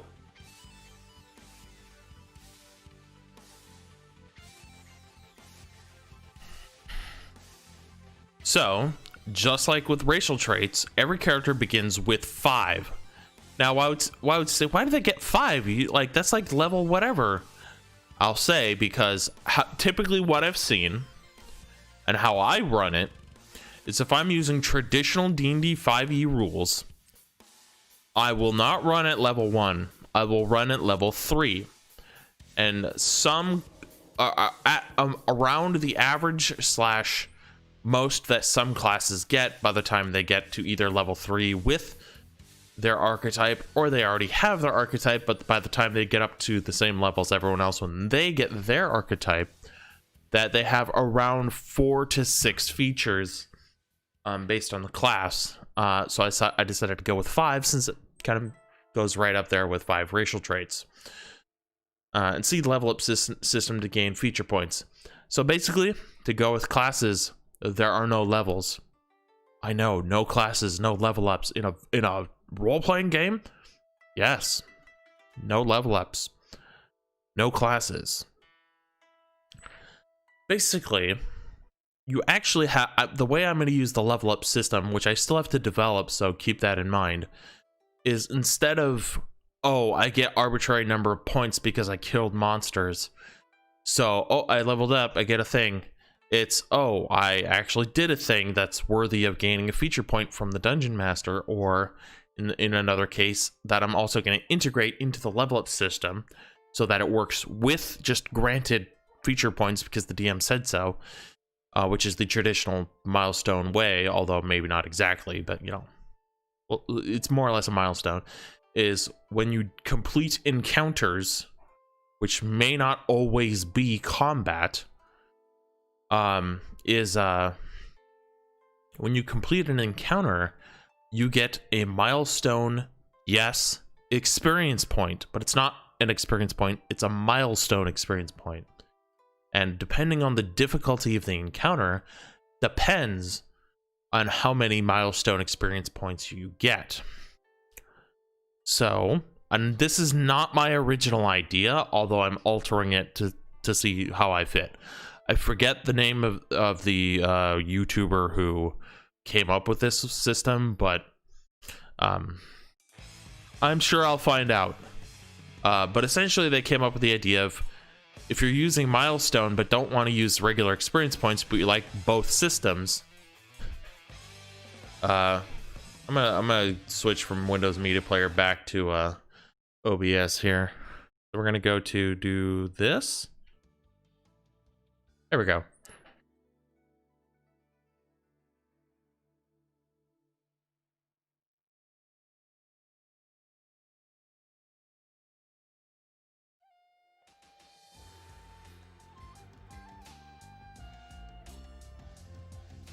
All right. Once you do enough encounters to get milestone, they just said milestone points, but I'll just say milestone experience points, that when you reach an arbitrary number of milestone points, that you get a milestone. Now, that's not an actual physical object your character gets, it's an arbitrary thing that you get to say, hey, you leveled up. So instead of doing just, oh, the DM decides you get to level up, or you get experience points to level up, it's you've completed encounters, and based on the difficulty of the encounter that was set up, you get the appropriate amount of milestone points. So the way I'm doing it is an easy encounter gives you 1, nor a medium gives you 2. A hard gives you 4, and a deadly gives you 5. And that way, if you do 2 deadly encounters, you get a milestone, which I might have to do it where, you know, you need a certain number of milestones to get feature points. But I might just do it where,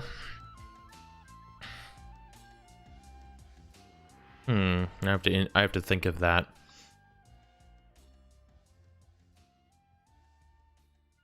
Unless I simply do it where,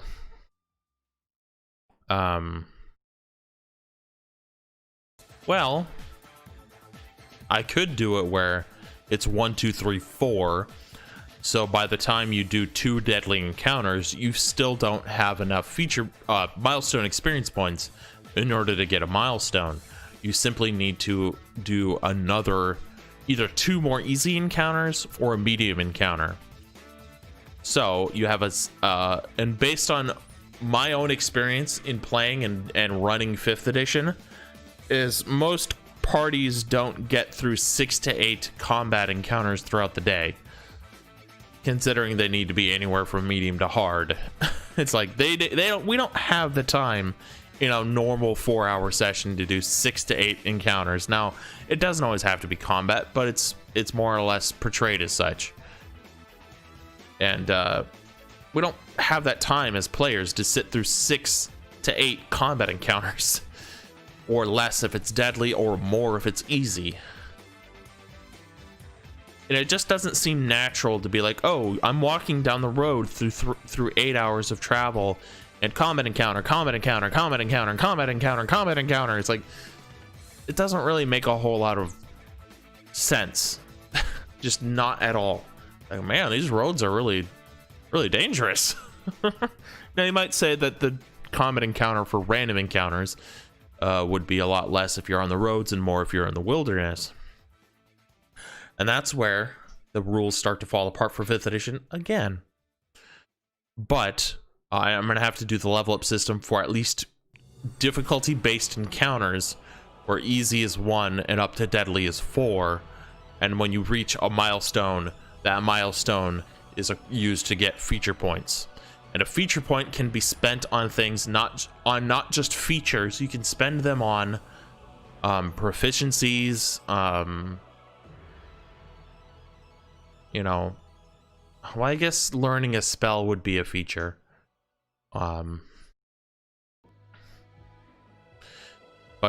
we'll get to that. So, injury points, hit dice. There are no hit dice, but you might say, well, how'd you get hit dice back? How'd you spend hit dice to get healing back at a short rest? That's removed entirely. The natural healing that you'll get will make a lot more sense and be more immersive instead of I just rest for an hour and heal, because that just doesn't happen. It breaks. I cannot suspend my disbelief so much that I can believe a character can heal a wound, no matter how grave or trivial, in the matter of an hour.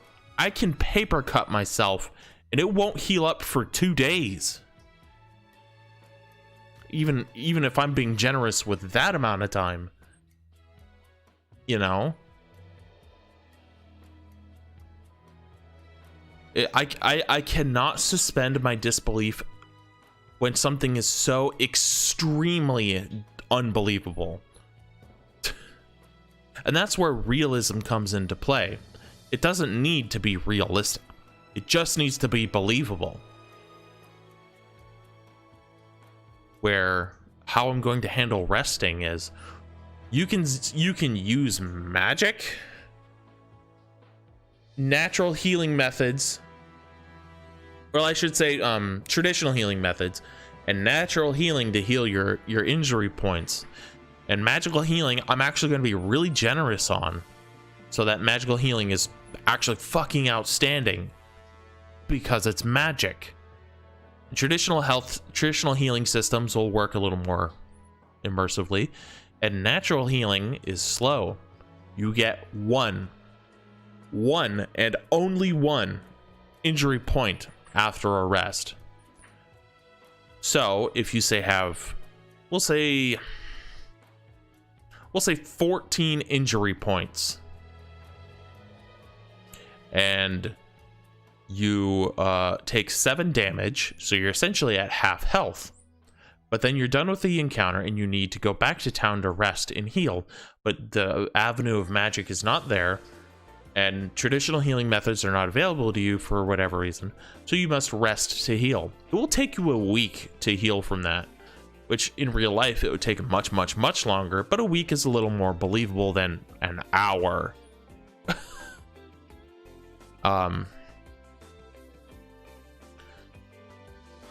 So yeah, an injury point at first level equal to Constitution score plus your Constitution modifier. Including penalties.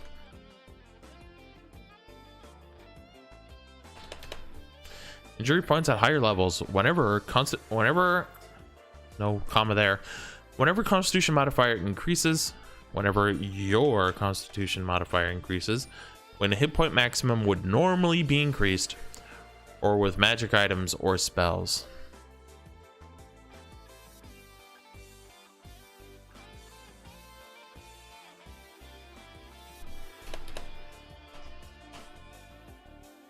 Proficiencies. Your armor proficiency, which is initial, this is initial, in fact, starting proficiencies. Armor is per constitution modifier bonus of +1 or higher. So if you don't have a constitution modifier, and this is where the rules will be a little more complex, is you are not proficient with armor, any of them. You can wear armor and still gain its protective qualities, but without proficiency, you will suffer whatever rule I come up with for non-proficiency in armor. And weapon is intelligence modifier. It's not just strength. You can't just have high strength and bash something down. If that was the case, bodybuilders would beat tiny black belt Brazilian jiu-jitsu guys all the time. But you know what? That never happens. And you could say, oh, but it's dexterity. And it's like, well, think of it this way.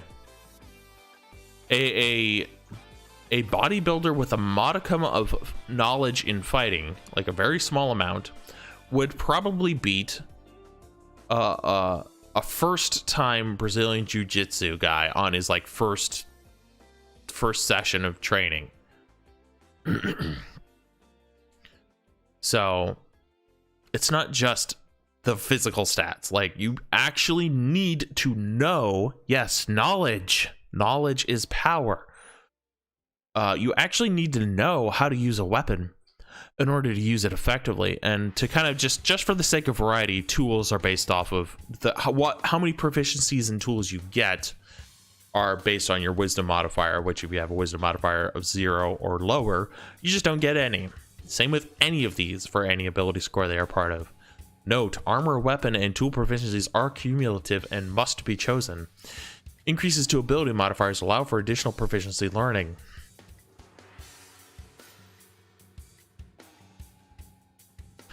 I'm gonna put this in italics. Saving throws, 2 of your choice. Yes, you get 2 saving throws of your choice. Not based on really anything, just you get to choose which 2 you get. Skills per constitution modifier. No, that should be intelligence. Pretty sure I screwed that up. Per intelligence modifier bonus of +1 or higher.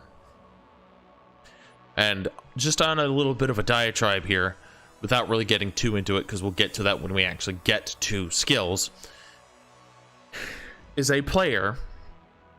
Now this will be more or less a short discussion between the player and dungeon master on whether or not they can use this, whether or not they can do this. Is a skill can be justified and legitimized by relatively most ability scores. Yeah. Just because you're really strong does not mean you'll know how to climb a wall. I've used this example before. Now, granted, it does take a bit of strength to climb a rock wall, but a high amount of intelligence, and you might say that they may need proficiency in, say, athletics, to be able to legitimize and justify it. But a player should be able to say, my actual player has a high intelligence, therefore he might be able to extrapolate how to climb this rock wall without needing a whole lot of strength. Now, if they have a strength penalty, that might be another issue. But it should be a back and forth, dialogue between, oh, I think my player can use this ability score instead of insert ability score here. DM says, okay, well, how are you going to justify and legitimize that? That's the 2 words I'm using, justification and legitimization. Big, long words, I know. You have to justify and legitimize it. So the DMs will say, how are you going to justify and legitimize it? Player says, because my character can see that, okay, here are some potential handholds. Since the DM may describe it as a brick wall that is 15 feet high, the player characters can't simply just jump over. and he can see that some bricks might be poking out a little further than others, and some bricks might be a little marred by weather or lack of maintenance. And the DM cannot be like, no, absolutely not. These walls are new. You can't do that. The DM has to say, that's a legitimate argument to be made. The city has been here for quite some time, and the city is not known for maintaining every single wall. So yes, go ahead and make the roll. Done. Absolutely done. There's absolutely no reason you can't do that other than because the rules say you can't. Well, it doesn't say you can't. It just says this is how it's done. Now, people might say, oh, but you don't have to actually go by what the rules say. But then they'll say, oh, D&D's not built for X type of, desired, mechanic in the game. Go play something else. There's literally hundreds of other tabletop role-playing games, and then proceed not to list any. As if we're supposed to just go find it ourselves, because guess what? I've looked. It's hard to look for something that's not D&D. That more or less plays like D&D, but not exactly. It's almost like I have a problem with how people... Ow, ow, ow, ow, ow. It's almost like I have a problem with D&D culture, because they, at the same time that they say that the dungeon master should just make their own rules, the rules are a guideline, they are also too sovereign glued to the rules. Like, oh, D&D's not for this, go play something else. What? But you just said I can write my own rules. No, but you can, but no. It's like, what do you want from me? People will be like, hey, you can just change the rules how you want to have a sci-fi blaster in the game, even though the Dungeon Master guy does have it. Just it's not very good. Not the weapon per se, but the rules behind it.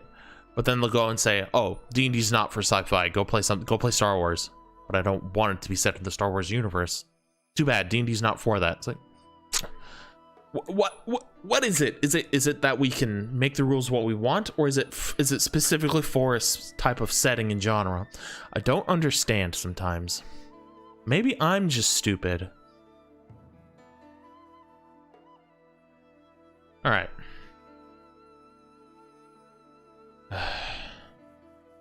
Yes, skills per intelligence modifier +1 or higher. So if you don't have an intelligence modifier of +1 or higher, you don't get skill proficiency. Because even though a player might legitimize and justify that they can use their intelligence score in place of their strength score for climbing, guess what? You still need to know with knowledge from intelligence on how to do something, and not just because, oh, I do it because I'm strong, because I'm flexible, because my charisma is good. It's like, in order to be trained in something, you need to have the intelligence to back it up, whether that's from actual experience in doing it over and over again, or from actual structured education. Now, that might not make a whole lot of sense for every single skill, but guess what? D&D 5e skills are far too broad and generic to really justify to really portray a very intricate level of knowledge on basic skills, which is why 3.5 goes a bit too far on the other end, where there's too many skills that do that. But 5th edition has far too little in the place of skills, to where skills are actually placed higher in the numbers, even though in D&D 3.5 you can put ranks of training into skills to give them a ridiculous bonus early on. But D&D 5e is just, I get 30 on my skill check, and I'm not even like level 20, level 10 or something. I get 30 or 42. It's kind of ridiculous. Where certainly I think hide and move silently can be separate, or can be one skill, not separate skills. and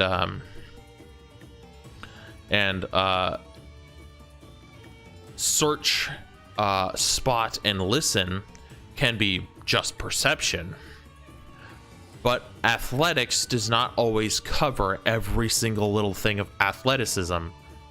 Just because someone is good at rock wall climbing does not mean that they're also good at wrestling. And that does not mean that they're also good at tug of war, or that they're also good at, you know, insert strength thing here that requires a bit of education.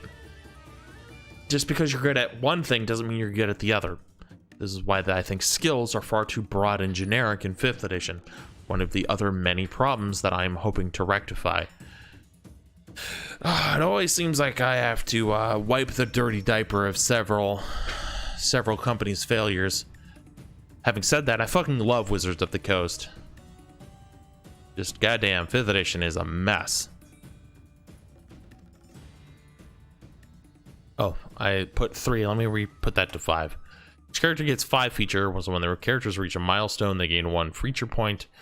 Following class features have been revamped for Project Freedom.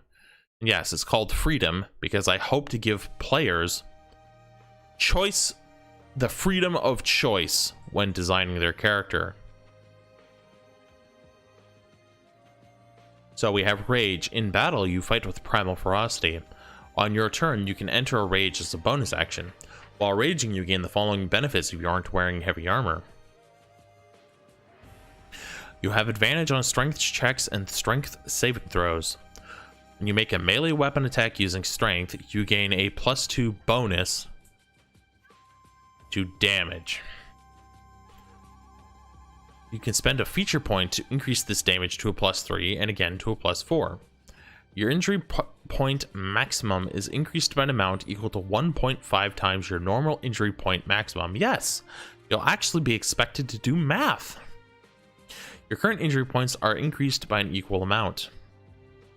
And I'm adding this in again.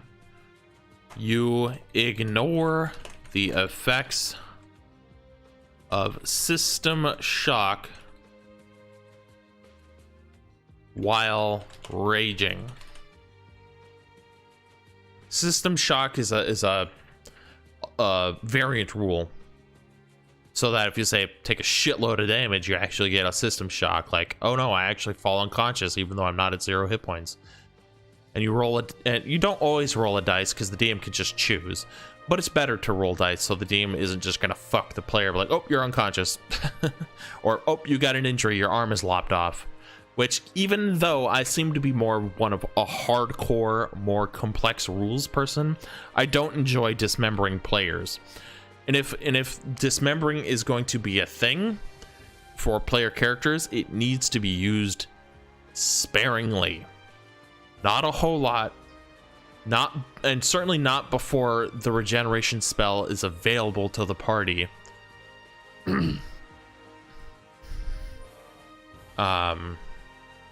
And at high levels, you probably could get away with it a little more. But you can't just say, oh, you got an injury and I rolled randomly for the injury, so your hand is cut off. It's never fun to play that way. It's good to use it sparingly, and I mean sparingly, like every once in a blue moon. So that it doesn't happen all the time. And then when it does happen, it's like, holy fuck, I'm missing my arm. Oh my god, am I gonna get it back? Like, it should be this big moment, not just, fuck, I lost my hand again. My leg's cut off. Okay, I lost another finger. It's like, that it becomes a bit of a chore after that. And when you use it sparingly, it has a little more of a shock value to it. And at the same time, legitimizing the regeneration spell, which is otherwise not very usable. I definitely think the cutting off of limbs, again, for player characters, you know, when they have to when they suffer that, I definitely think it should be a thing. However, you have to know your players, and you have to know the theme of your campaign.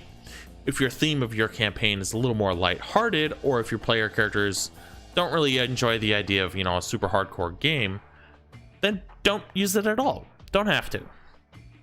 But if you want something a little more hardcore without going full extreme, then use it very, very, very sparingly.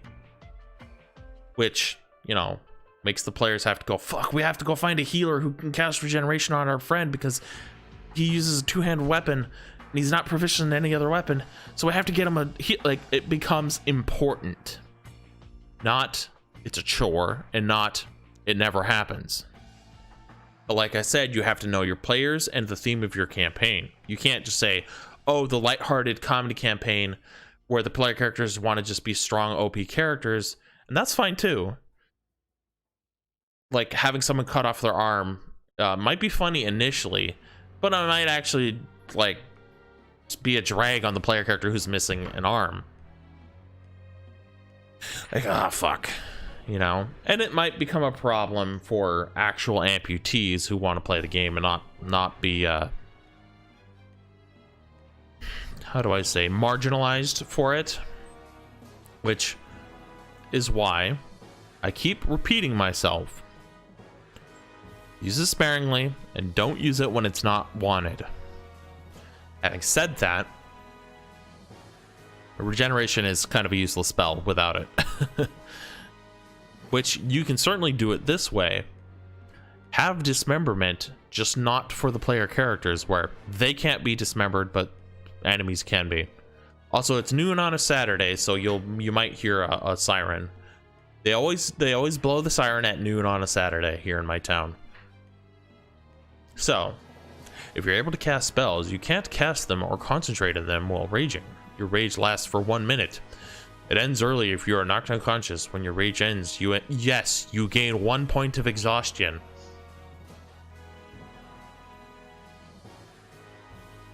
No real explanation for that other than rage just feels too easy.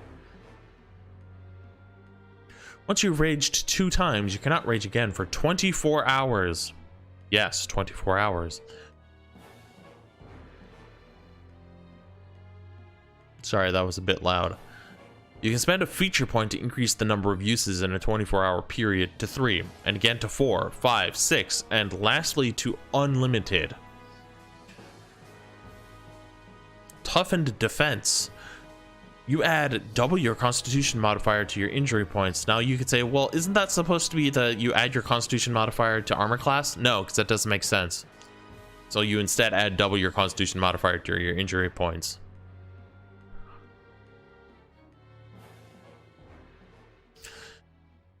So, sorry, the siren's blowing again, so I'll shut up. Alright, so reckless attack. You can throw aside all concern for defense to attack with fierce desperation. When you make your first attack on your turn and hit, you deal an additional injury point, not you get advantage. That seems too easy. However, until the start of your next turn, creatures have advantage on attack rolls against you. You get the opportunity to do more damage. It does not make you more accurate. It makes no sense. It's reckless. It's not focused. It's dumb, the way it really works. And the way it really works, typically at mid-level, it almost always benefits the barbarian. And even though the enemy creatures have advantage on their attack rolls against them, it doesn't really seem to matter. Because I've seen it so much where the barbarian doesn't even get hit, or they have a shitload of hit points to be able to shrug it off. And because of the way Enraged normally works, you have resistance to damage where you take half damage from bludgeoning, piercing, and slashing. Doesn't matter if it's magical or not. It's just really this last part that's normally in the rules is really not that big of a deal. It's supposed to be an equal trade-off, but it's not. And this is not exactly an equal trade-off, but it's better. In my opinion, yes, I do have the confidence to say that my rule is better, because otherwise it's too easy. 5th edition, even if you run only deadly encounters at higher levels for low-level characters, D&D 5e still is and always will be easy mode, which is okay if that's what your players want. If it's it's okay for new players who might find, oh shit, combat's actually a little confusing, so they don't always have the experience or wisdom or knowledge or whatever to be able to handle combat encounters the way it's typically done, even in 5th edition. So it's great. The easy mode of 5th edition is great for new players, which is probably one of the reasons I say it's one of the best editions, because in fact it's the best edition, because it brought so many people into the hobby, slash brought more people back into the hobby. But it is, as I've heard it described before, baby's first tabletop. So yes, I think this rule is much better, because with the injury points being much lower than hit points, of course, depending on what level you are, and the fact that the gain of injury points over normal hit points is not really as much of a deal. If you got 100 injury points, you'd probably have to play for a very long time, and hopefully not die ever. And the fact that you deal an additional injury point, I'll have to reword this. You deal 1 additional point of damage. So that reckless attack works well with rage. And, you know, reckless attack should be you do more damage, and not a shitload of more damage, just you do a little bit more damage, and you're not more accurate. And because you're being reckless, creatures have advantage on attack rolls against you. Danger Sense, you have advantage on dexterity saving throws against effects that you can see, as long as you aren't blinded, deafened, or incapacitated. Ability score improvement. This is a trait you can take. It's not just you get it. You can choose to take it or choose not to take it. You increase 1 ability score by 1 point. That's it. There's no limit to your ability score being increased by this feature. That's the trade-off. You only get 1 point for 1 ability score, but there's no limit. Feat. You gain 1 feat of your choice, granted you meet the requirements. Yes, that's a feature. Not just you trade it off for this. Because the trade-off normally in the normal rules is you can, by the time you reach, say, level 4, for instance, you can either choose the ability score improvement that, you know, you're forced to take as a player character, as a hero adventurer, no matter what class you are, or you can choose to take a feat if the DM allows it. That's the trade-off of you are given one of the 2 options, if, say, both options are available, and you have to take either one because you're level 4, or whatever level you get these at. And the player is, with these rules, is given the choice, oh, I got a feature point and a feature point and a feature point and a feature point. I want to put it all in strength. I want to be the strongest character I can be. That's player choice versus, oh, I got to level 4, I'll increase strength by 2. I can't do that again until I'm level 8. and player characters can choose any one of these features. They can choose any and all features. No classes, no class restrictions, and all that. Fast movement. When not wearing heavy armor, your base walking speed increases by plus 10 feet. By an additional 10 feet. Feral instinct. Yes, some of these will require other features because they work in tandem with it. You have advantage on initiative rolls. If you're surprised and aren't incapacitated, you can act normally, but only if you enter a rage on your first turn.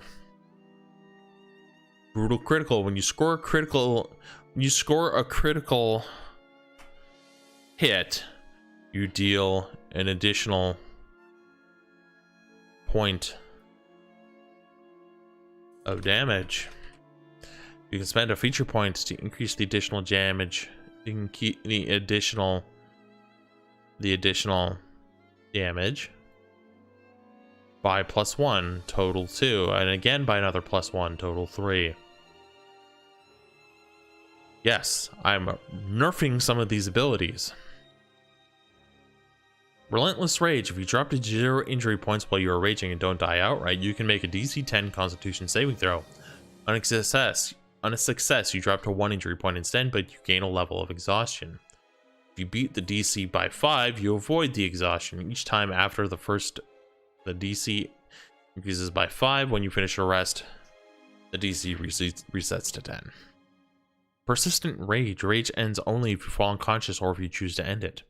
Indomitable Might. For the total of your strength, if the total of your strength check is less than your strength scored, you can use your score in place of the total. Primal Champion. Increase strength and constitution scores by 4 points. Does not increase the maximum because there is no maximum. Frenzy. Requires rage. While raging, you can make an additional attack. When your rage ends, you suffer an additional point of exhaustion. Better, because it's not just dumb, and it works the same way as regular rage in my new rules. Mindless Rage. You can't be charmed or frightened while raging. If you're charmed or frightened when you enter a rage, the effect is negated. Intimidating Presence. You can use an action to frighten someone that you can see within 30 feet. If the creature can see or hear you, they must make a wisdom saving throw equal to 8 plus your proficiency bonus plus your charisma or strength modifier. On a failure, the creature is frightened of you until the end of your next turn. On subsequent turns, you can use your action to extend the duration of this effect on the frightened target. This effect ends if the creature ends its turn out of line of sight or is more than 60 feet away from you. On a success, they cannot be affected by your use of this feature for 24 hours. Retaliation. When you take damage from a creature within 5 feet of you, you can use your reaction to make a melee weapon attack against that creature. Spirit Seeker. You gain the Beast Sense and Speak with Animals spells, but only as rituals. Totem Spirit. Requires rage. You choose a totem spirit and gain its feature. You must make or acquire a physical totem object, an amulet or similar adornment that incorporates fur or feathers, claws, teeth, or bones of the totem animal.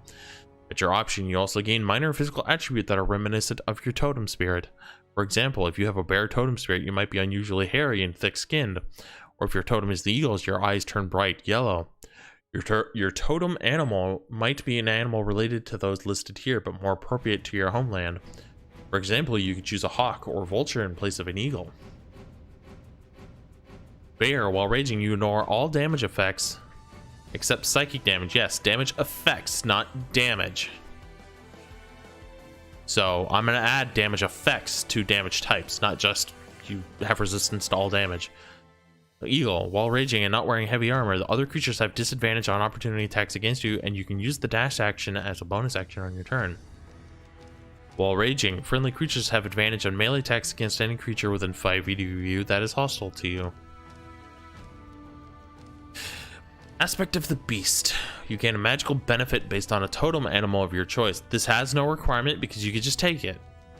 It doesn't really make sense that it would require this or the other. You gain the might of a bear. Your carrying capacity, including maximum load and maximum lift, is doubled, and you have advantage on strength checks. Made to push, pull, lift. You know, I am going to add the requirement that it requires totem spirit.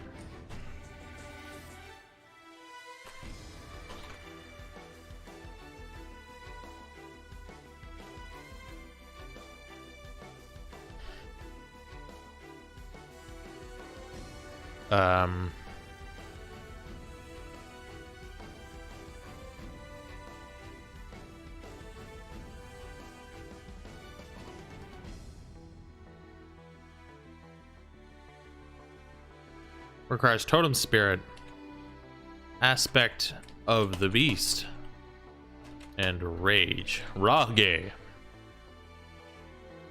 You can cast the Commune with Nature spell, but only as a ritual. When you do so, a spiritual version of one of the animals you chose for totem spirit or aspect of the beast appears to you to convey the information you seek. Totemic attunement requires totem spirit, Aspect of the beast. Spirit. It doesn't require a Spirit Walker. Gain a magical benefit based on a totem animal of your choice. Eagle. This should be all good. Bardic Inspiration. You can inspire others through stirring words or music. To do so, you use a bonus action on your turn to choose one creature other than yourself within 60 feet of you who can hear you. Creature gains 1 Bardic Inspiration. 1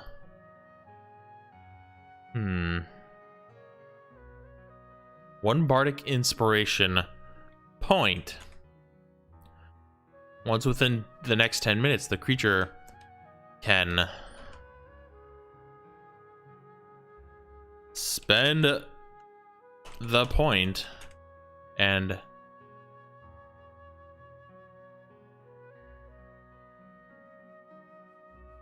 gain advantage on one ability check, attack roll, or saving throw it makes. The creature can wait until after it rolls the d20 before deciding to use the Bardic Inspiration point, but must decide before the DM says whether the roll succeeds or fails. Once the Bardic Inspiration point is spent, it is lost. A creature can have only 1 Bardic Inspiration die at a time. Bardic Inspiration point. You can use this feature a number of times equal to your Charisma modifier, a minimum of once. You regain any expended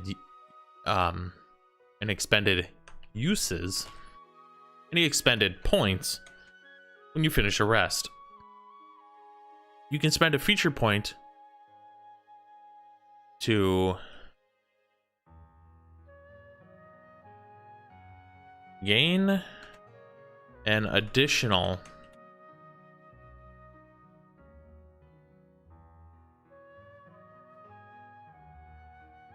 Bardic Inspiration point.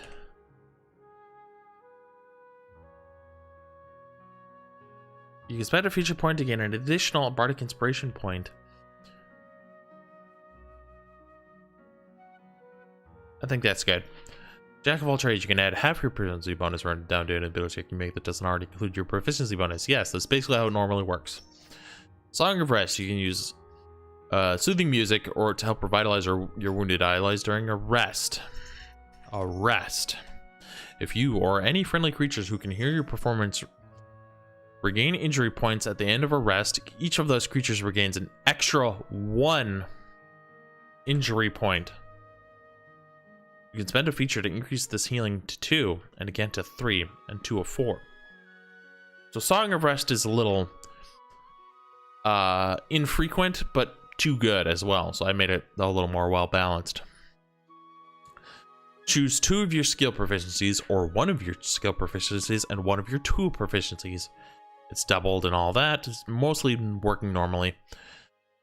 Font of Inspiration. You get a Font of Inspiration that can be expended once every 24 hours. When expended, you regain all of your expended uses of Bardic Inspiration. Yes. That's why I'm going to go back to Bardic Inspiration and reword it. You gain an additional use of Bardic Inspiration. Counter Charm, you gain the ability to use mana during that time. You and any friendly creatures with 30 feet have advantage on saving throws against being frightened. Yep. That's normally how it works. Magical secrets. You have plundered magical knowledge from a wide spectrum of discipline. Choose 2 spells. You can learn these 2 spells. You can spend a feature point to learn 2 additional spells up to a total. I'm just going to remove that last part. You learn 2 additional spells. And it requires spell casting. So, as you can guess, this is not a bard only ability. Why would it be? It doesn't make a whole lot of sense for bards to even have it. And since there's no classes in my rules, it's just like, yeah, you can just take it. Superior Inspiration requires Bardic Inspiration. When you roll initiative and have no uses of Bardic Inspiration life, you gain 1 use. That way it's not a capstone ability being completely mostly fucking useless for a like capstone ability, but you can just take it at any point, even at character creation, more or less being level 1, considering my rules don't have any levels.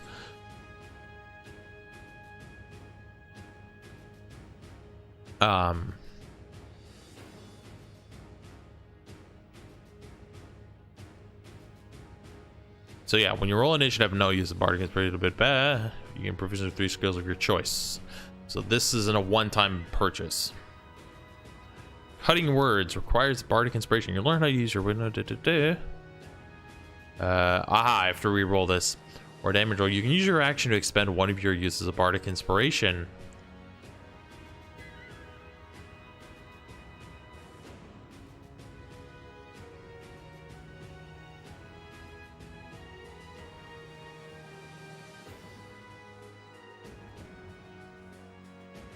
An attack roll ability check, and I'm gonna change that to saving throw because it doesn't make a whole lot of sense for damage. Saving throw. Use your reaction to expend one use of bardic inspiration.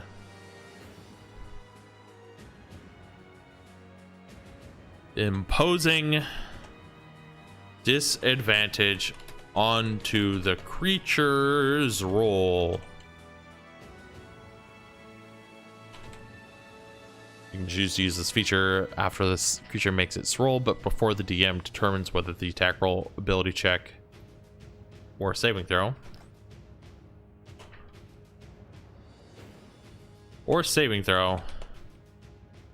affecting the spell succeeds or fails, or before the creature deals it, or yeah, remove that.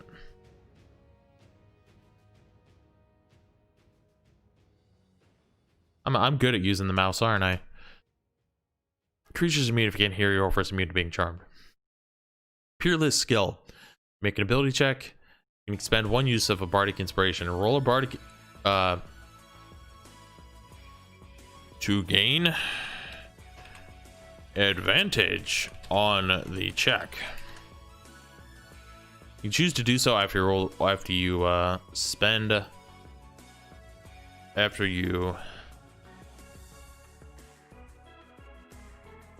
oh no, that's right. Roll the die for the ability check, but before the DM tells you whether you succeed or fail. Bonus foot soldier proficiencies. You gain proficiency with a suit of medium armor of your choice. Oh no, I have that right. Medium armor, one type of shield, and one martial weapon of your choice. Combat inspiration requires bardic inspiration. You learn to inspire others in battle. A creature that has a bardic inspiration point from you can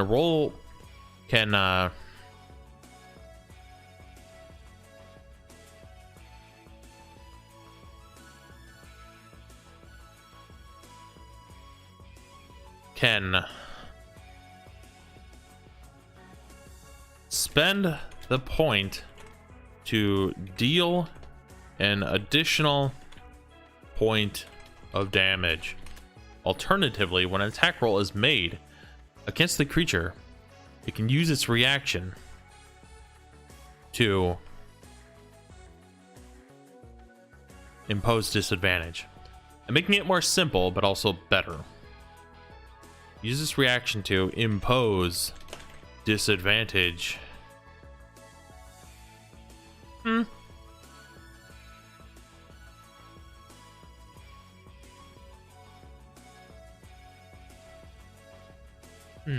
Can't choose.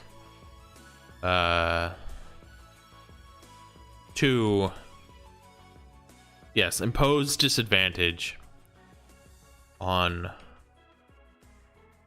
the attack roll after seeing the roll, but before knowing whether it. It's removed after seeing the roll, but before knowing whether it hits or misses. You can attack twice instead of once. Whenever you take the attack action on your turn, you can spend a feature point to attack an additional time. Let's go ahead and remove that so that you can just keep spending it. Battle magic requires spellcasting. You've mastered the art of weaving spellcasting and weapon use into a single harmonious act. When you use your action to cast a spell, you can make one weapon attack as a bonus action. Very nice. Channel Divinity. This is working a little differently as well. You gain the ability to channel divine energy directly from your deity, using that energy to fuel magical effects. You start with Turn Undead. When you use your Channel Divinity, you choose from your list of effects you may have learned. You must then finish a rest to use your Channel Divinity again. Some Channel Divinity effects require saving throws. When you use such an effect from this class, the DC equals 8 plus your proficiency bonus plus your wisdom modifier. You can spend another feature point to use it twice between rests, and again to use it 3 times between rests. When you finish a rest, you regain all of your expended uses. That works normally. Destroy Undead. When an undead fails its saving... I might even add Rebuke Undead. You may choose Rebuke Undead or Turn Undead.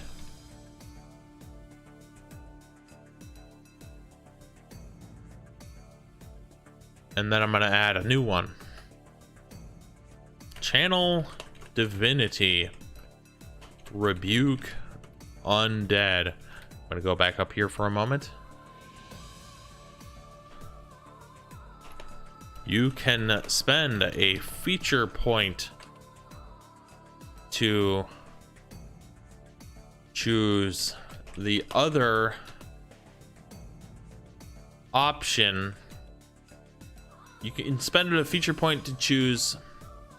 You can spend an additional feature point to learn both. There. I feel like people can read between the lines on that. So Channel Divinity, Rebuke Undead.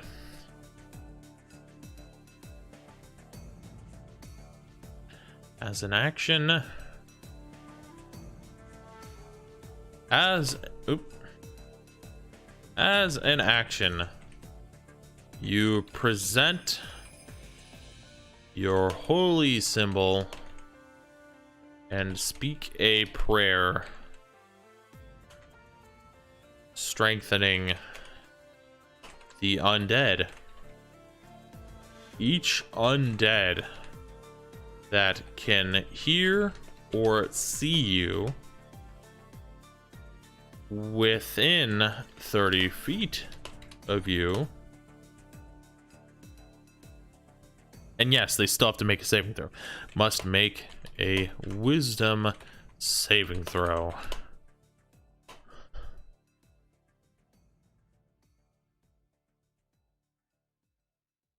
If the creature fails,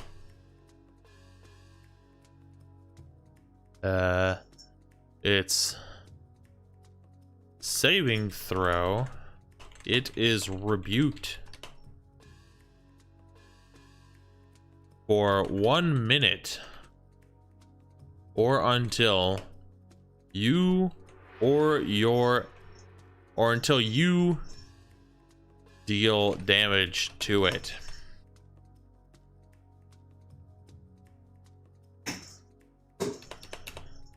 A rebuked undead is charmed by you. Charmed by you. And gains...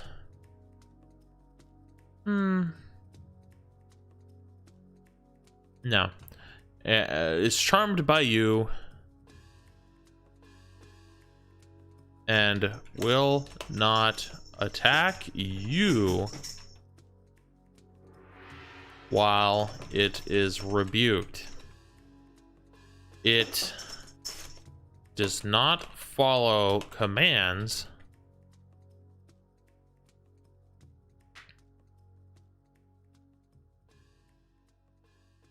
but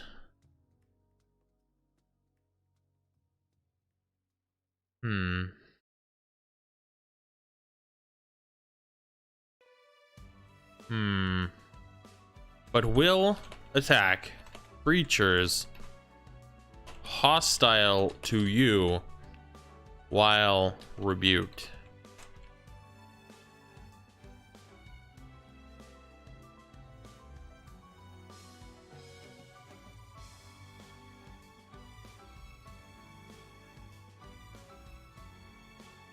This effect ends if the undead is more than 30 feet away from you, or is more than 30 feet away from you, or until the duration ends. There we go. And destroy undead. Requires channel divinity, which is gonna make me do this as well. Strengthen undead requires channel divinity. Rebuke undead, and this is gonna be turn undead. I gotta sneeze.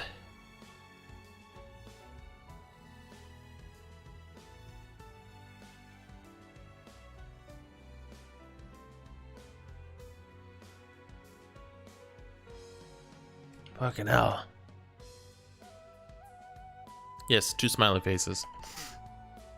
Ugh.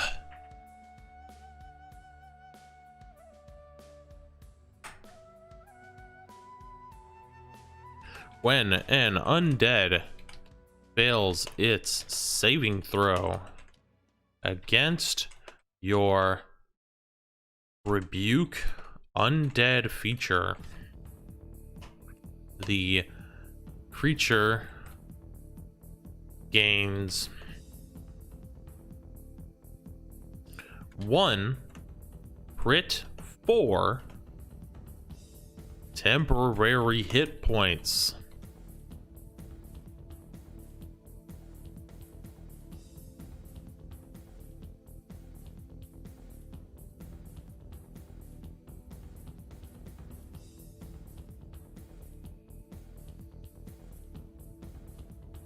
If the creature gains 1 crit against your rebuke undead feature, and the creature is CR 1/2 or lower, the creature gains 1 crit 4 temporary hit points. You can spend additional feature points progressing along. You can spend additional feature points to affect undead creatures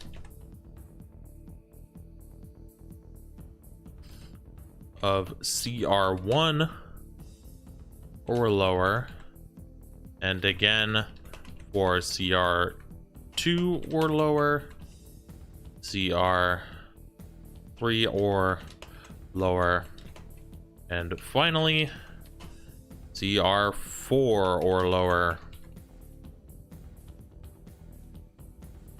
I'm gonna have to reword this. You spend additional feature points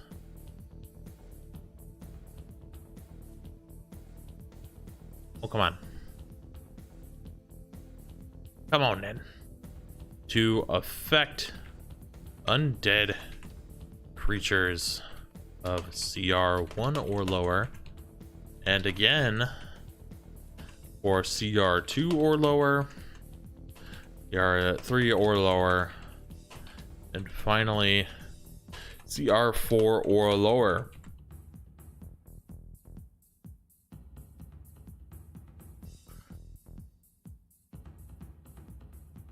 All right.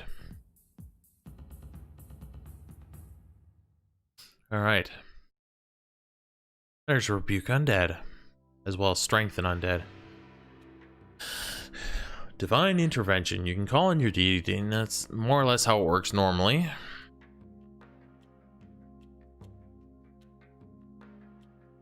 I did change it from a percentile roll to a D10, But if you roll a number equal to or lower than your wisdom modifier, your deity intervenes. Equal to or lower than your wisdom modifier. Minimum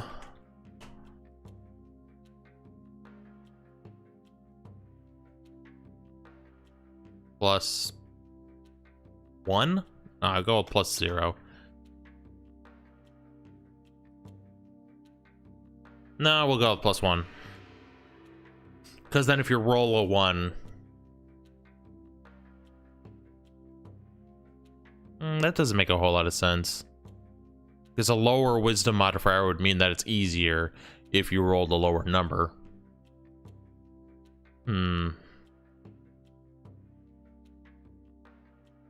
If you roll a number lower than your wisdom modifier, minimum of plus 1, your deity intervenes. So if you say even had a wisdom modifier of, let's say, something crazy like plus 10, that you would still need to roll a 9 or lower, and the DM can choose the nature of the intervention. The effect of any spell would be appropriate.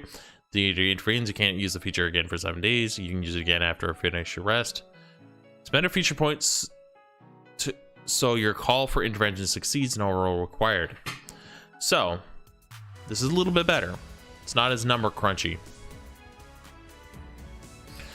And here we are into knowledge domain spells. You learn the following spells as you follow a deity of knowledge and learning. Command identify. You can spend additional feature points to learn additional spells. Learning the following spells in order. Learning the following group of spells in order. Arguments. So there we go. That's better. Blessings of knowledge. You learn 2 languages of your choice. You also become proficient in your choice of 2 of the following skills. You are proficient. Your proficiency bonus is doubled for any ability check you make that uses either of those skills. Well, this was fun, but I'm starting to lose some steam, so I think we're gonna go find somebody to raid on Twitch. For those on YouTube, please come over to Twitch and follow those persons, but we're gonna find somebody to host / raid.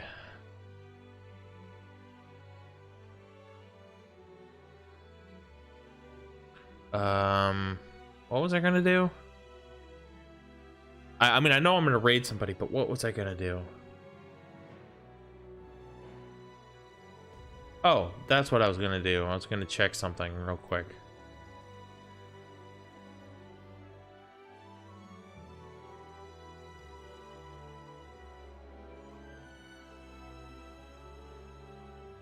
Okay, so we're gonna find somebody to raid.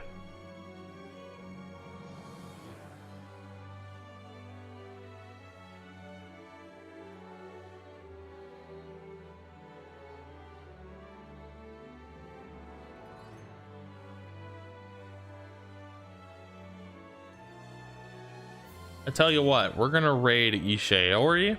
She is playing Warriors Orochi 4. So go check her out. So, join me for the raid. Thanks for streaming. Haven't been chatting that much. Sorry. That's fine. That's okay. We're gonna go say hi to Ishe Ori. She's playing Warriors Orochi 4. Join me for the raid. So go say hi. Go say nice things to her face. If you like what you see, give her a follow. Without further ado, I bid you adieu. We'll see you next Tuesday. For some more no, not Tuesday. Yes, Tuesday for world building. So we'll be back then. We'll see y'all later. Goodbye, bye bye, bye bye bye bye bye bye bye bye bye bye bye bye bye bye bye bye bye bye bye.